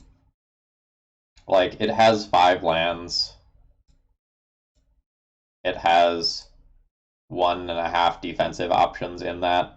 I have the ability to copy a Cloud Post if I don't get Wastelanded on turn 1. I have the ability to get a creature.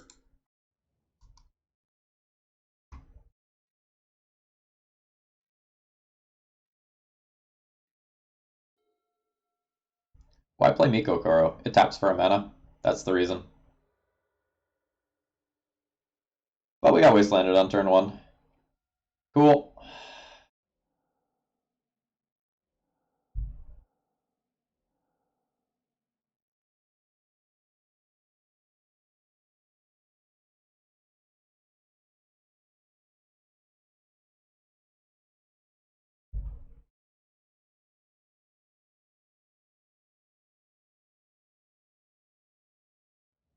Now my hand's incredibly awkward. I'd like to draw another untapped land.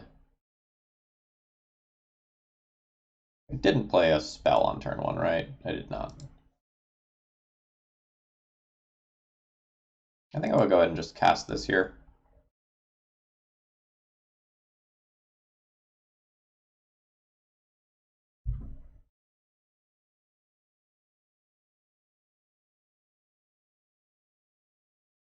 I kind of like Misty Rainforest fetch for a snow-covered forest. Puts a land into the graveyard for Remunap Excavator, which is my most likely Green Sun target.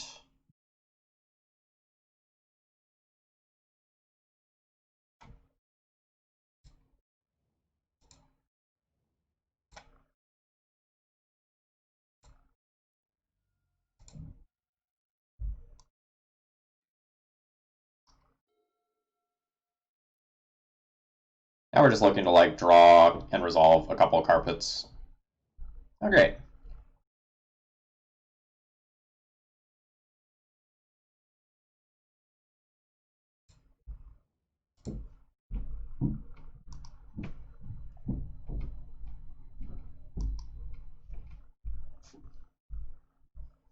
My opponent knows that I have boarded out Carpet of Flowers as well, so I don't need to keep. I can have 6 through my turn safely.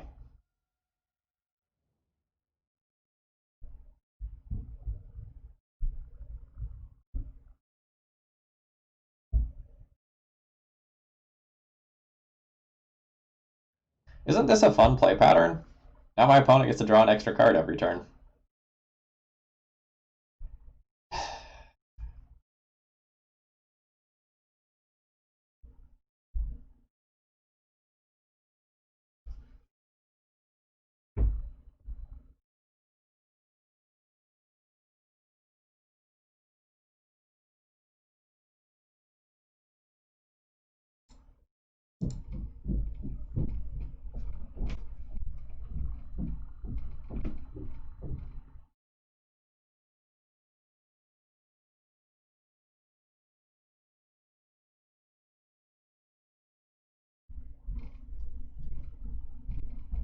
At this point for me, the frustration of playing against the 2019 cards is greater than the enjoyment I get out of testing the new cards. So like for a couple of days I was super hyped on like playing D&T with Aspirant and Apparition and whatnot. But that little honeymoon period has kind of worn off.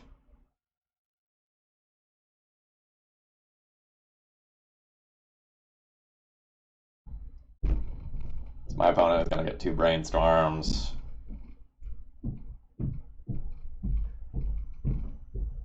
They're going to be far enough ahead that I probably can't come back from this.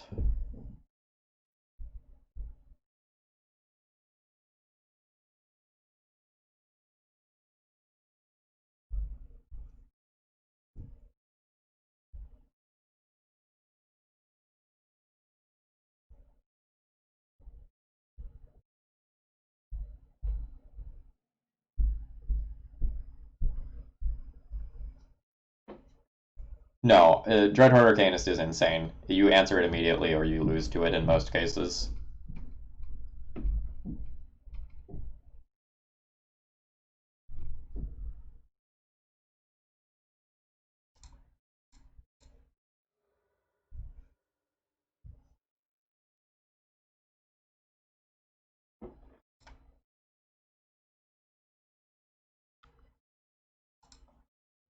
I can make the pace of this game glacial.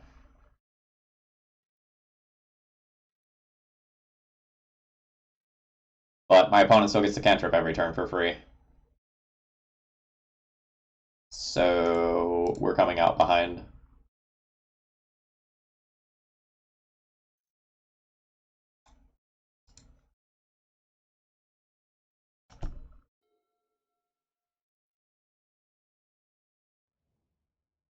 Cool.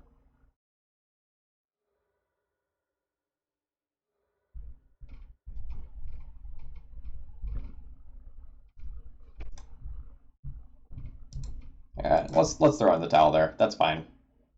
Like we take 7 this turn, go to 2, and then Glacial Chasm is no longer really an out. Cool. All right.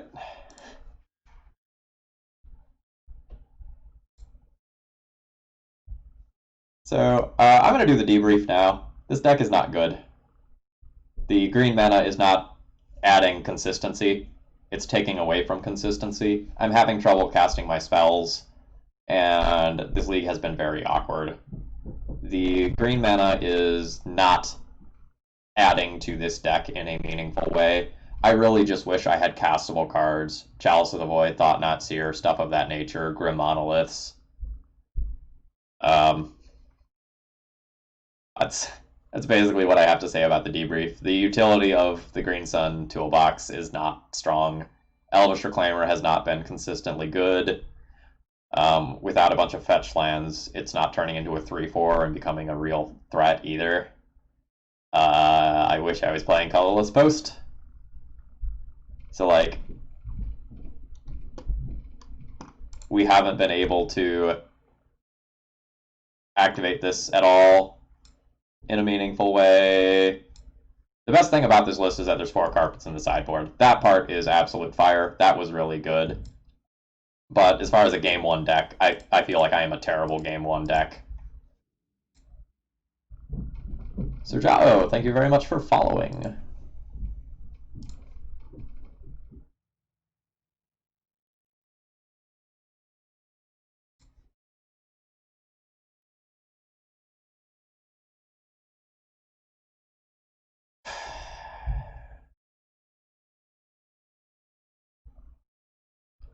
Reclaimer? Do I take a turn off to Reclaimer? This is really awkward, right? Because like if I want to play towards this, the correct play is just to go Cloud Post into Vesuva, into Thespian Stage, copy it, and that ignores Kozilek, or sorry, that ignores the green cards in my hand completely.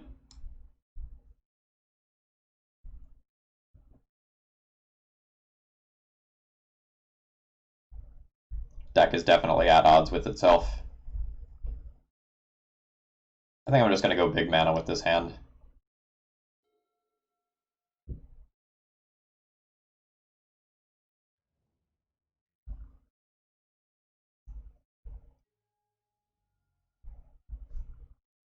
Well, there's a reward for not playing a creature on turn 1.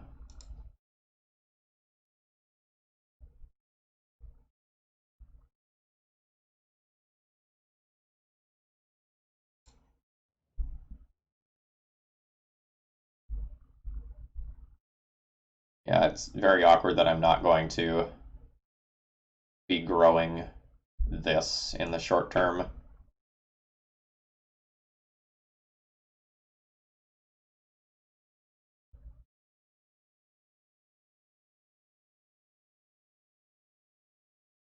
But I think I need to play some roadblocks.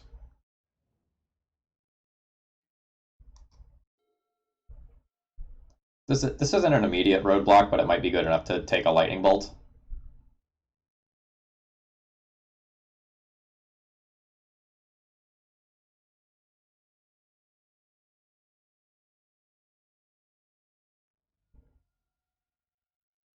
Yep, it saved us 3 life. Done.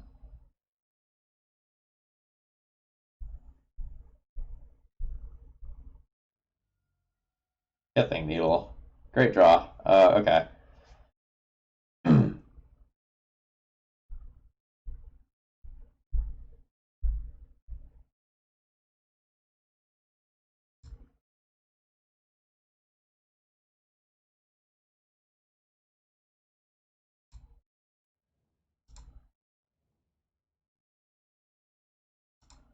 We're going to copy the cloud post.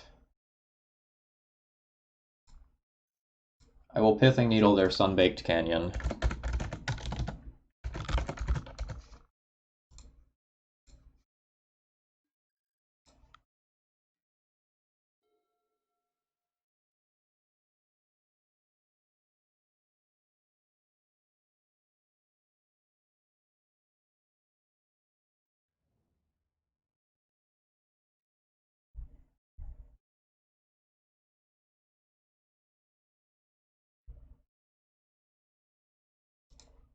I block it potentially saves me 2 points of life if they don't have anything.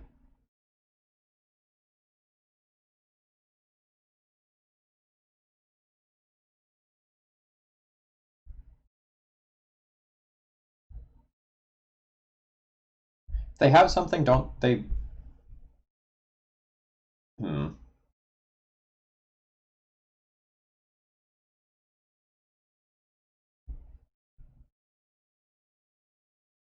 If they had a bolt, I think they use it pre-combat because that's what they chose to do last turn. So I don't think they have a bolt. They could have something like a Price of Progress.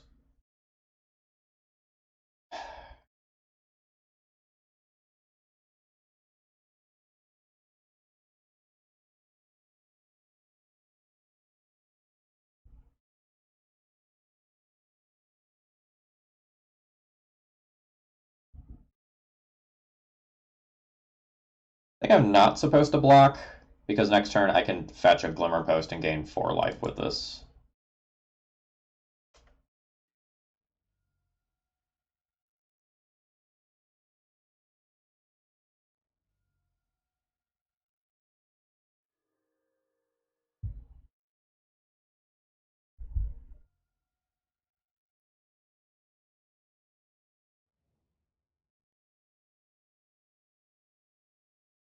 Fire Blast is rough.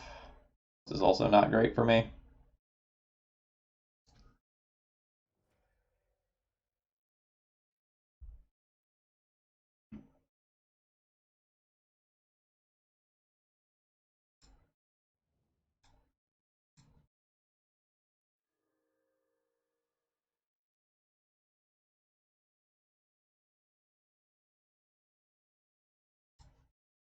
And I guess this is just what I'm doing. Next turn I get a Kozilek that probably doesn't actually do anything.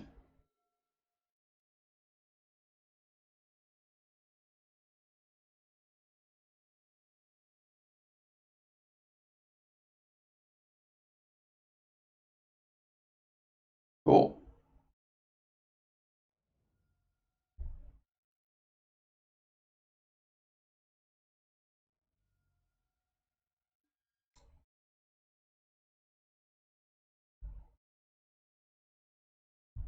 Yeah. Really wish I had Chalice.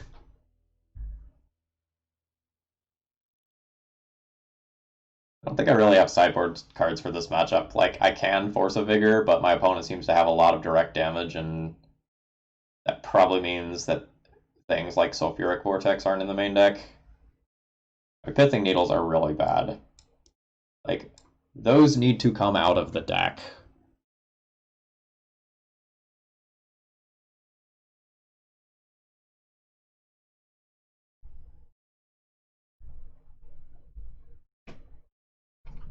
Bog probably needs to come out of the deck. Like, a Miko Goro would be better than that just because it enters untapped.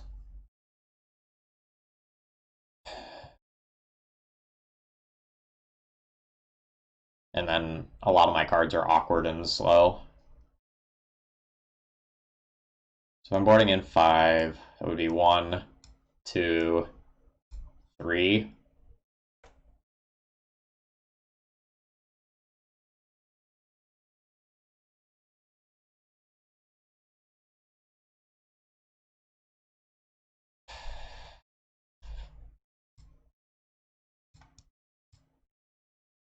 And then the decision is, like, do I just keep the Bog because it taps for mana, or do I play Force of Vigor?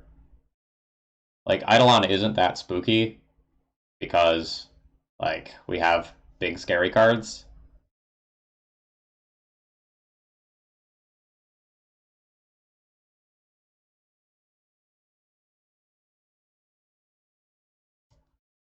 I think I'm just going to round things out with a Force of Vigor, but it doesn't feel great. And just not board out the bog.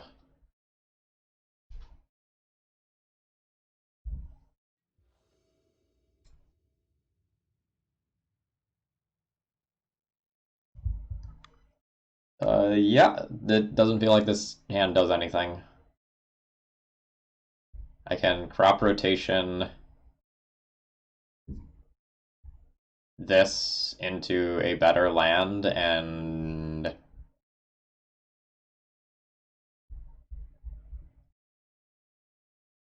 like this can become a cloud post. This can try to find me a second cloud post, but then if I crop rotate away one of these two, I don't have green for the Primeval Titans that are supposed to be the payoff for the hand. So I'm going to be looking for both a green source and good lands. I think I have to mulligan this hand.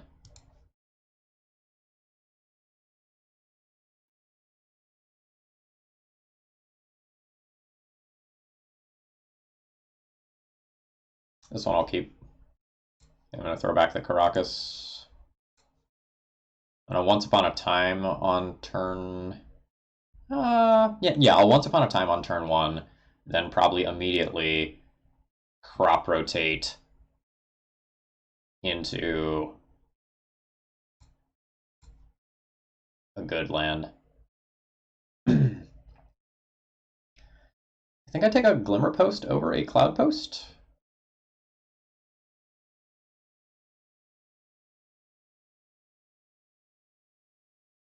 I don't know, maybe I just take the Cloud Post.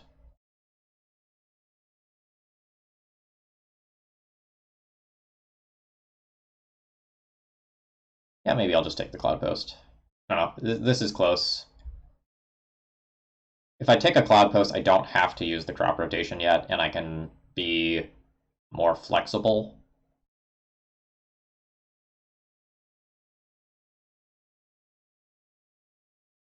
With how I use my crop rotation. I can also just cache the crop rotation in for a Glimmer Post later.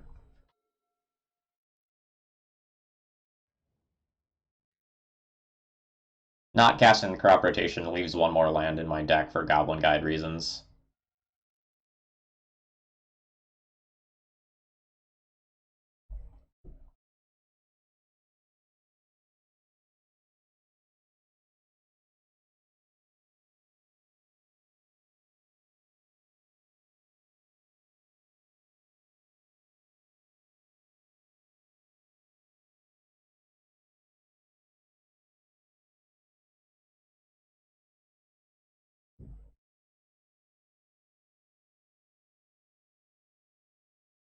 Yeah, it's so awkward that I need green mana with everything that is going on here. Like, I can't ramp as hard as I want to. I can't use my utility stuff if I use my green mana. If I use my utility stuff, I'm not actually ramping.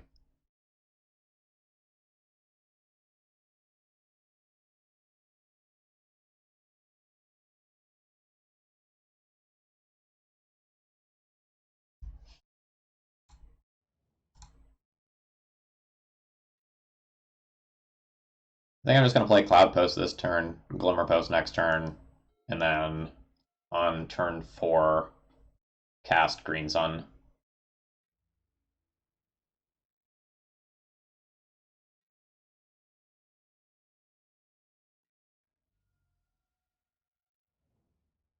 Well, Maze of Ith would probably be better if we wanted to do that sort of thing.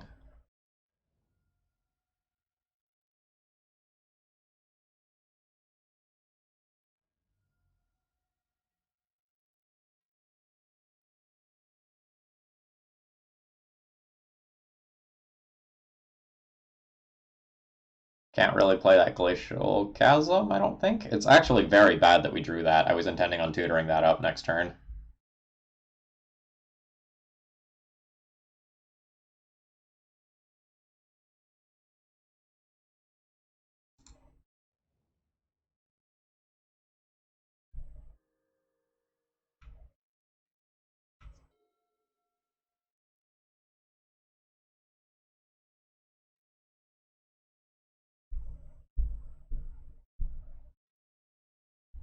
Yeah, I can very easily be dead this turn. Most of those lines involve Fire Blast though, so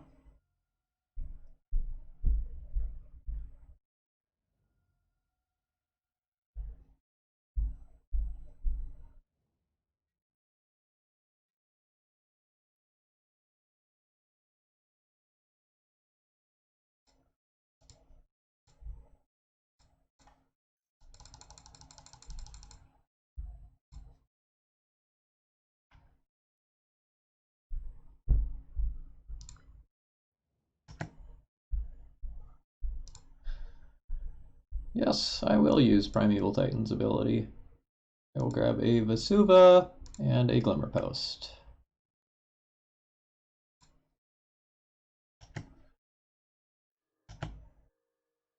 Alright, I should win from here.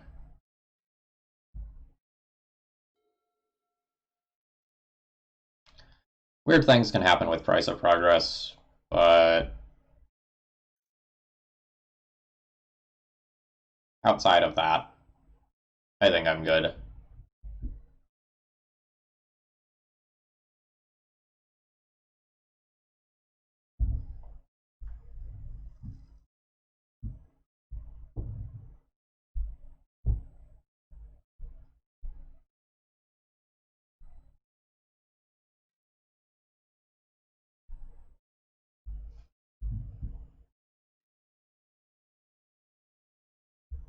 Block feels obligatory. It can open me up to losing Primeval Titan to Fire Blast, but then I have Crop Rotation plus Glacial Chasm, and I'm still at 15 life.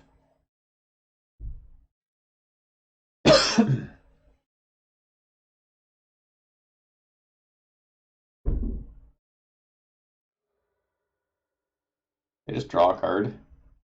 Just drew a card.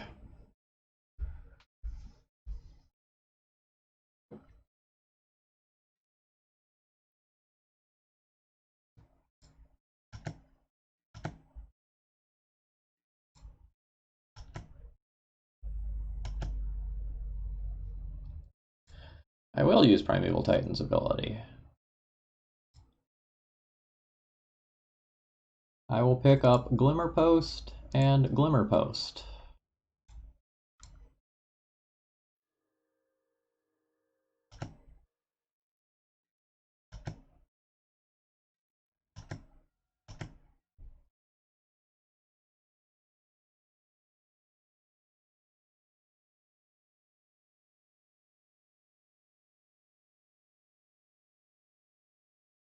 All right, I'm not doing the math. I'm just casting Crop Rotation and assuming that my opponent is dead.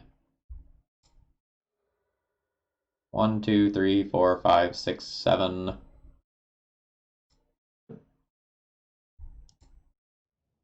Get an Eye of Ugin. Let's activate it.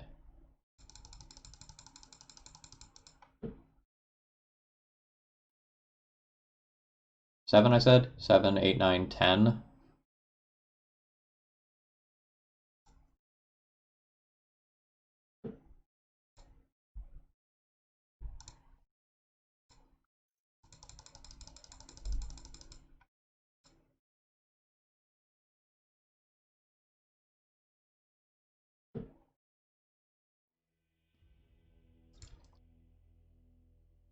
The game on the draw is probably pretty hard.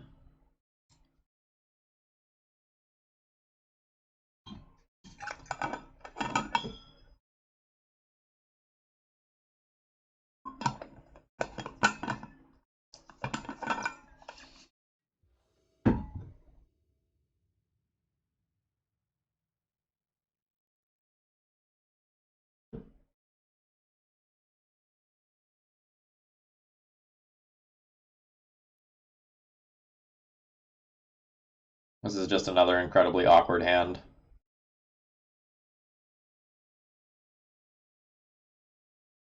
It theoretically has access to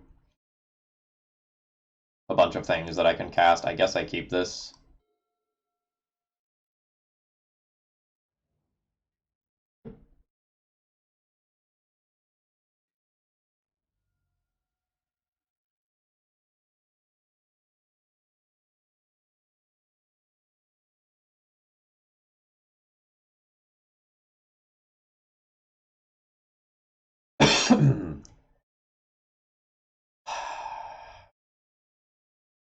Again, the tension between wanting to have these lands in play and being wanting to cast green cards is really frustrating, and I think not good.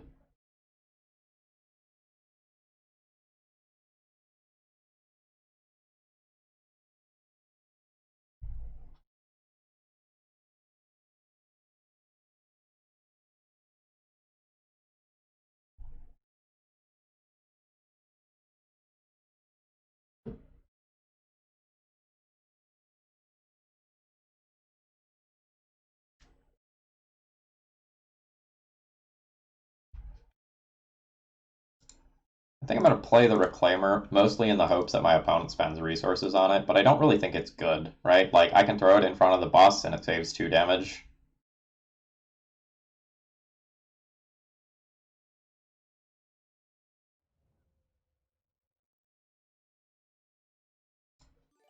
Alright, it ate 3 damage. That's fine.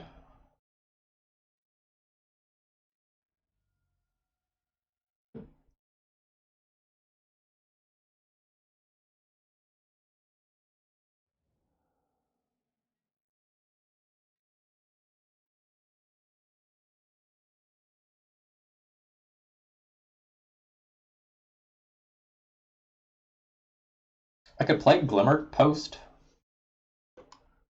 With my trigger on the stack, I could crop rotate my forest into another Glimmer Post.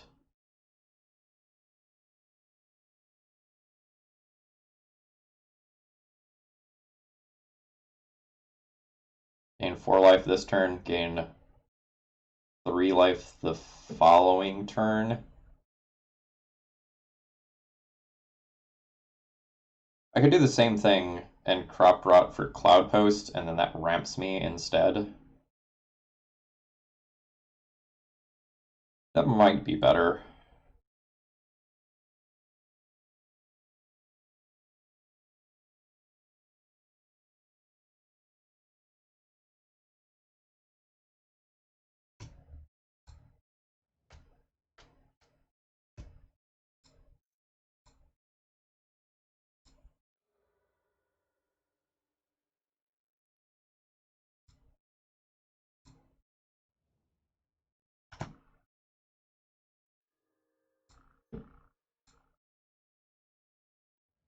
Plays a map into a Smash to Smithereens, which my opponent showed me when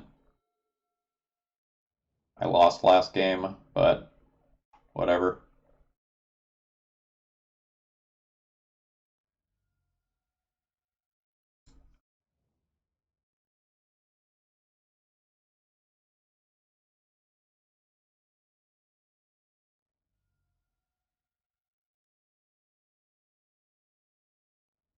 Good God.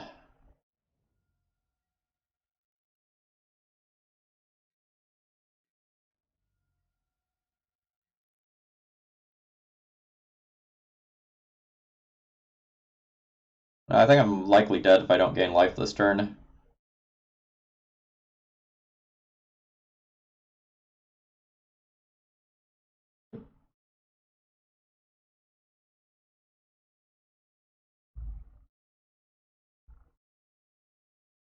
Glacial Chasm loses me a land?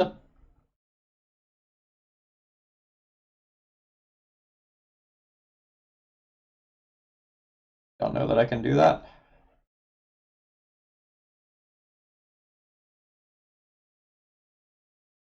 Like, that puts me further away from actually doing anything that wins the game.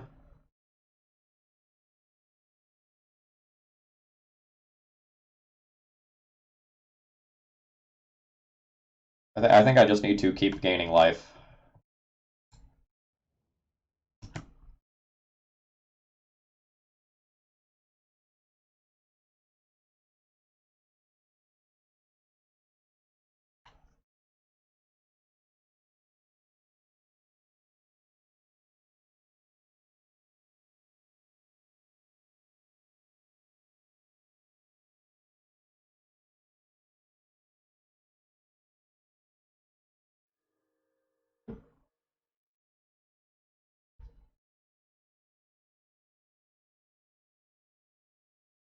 This is 1, 2, 3, 1, 2, so I can play and crack both maps.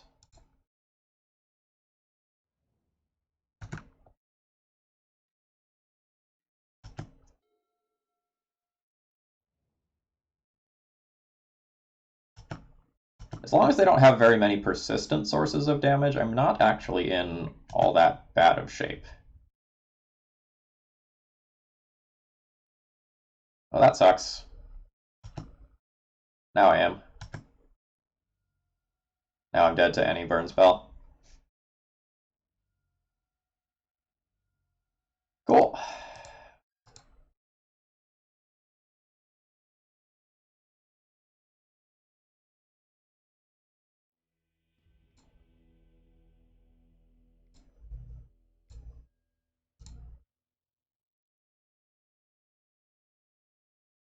That's enough Legacy for today. It is lunchtime for me. I'm not going to do an extended send-off here. Have a great rest of the day, folks.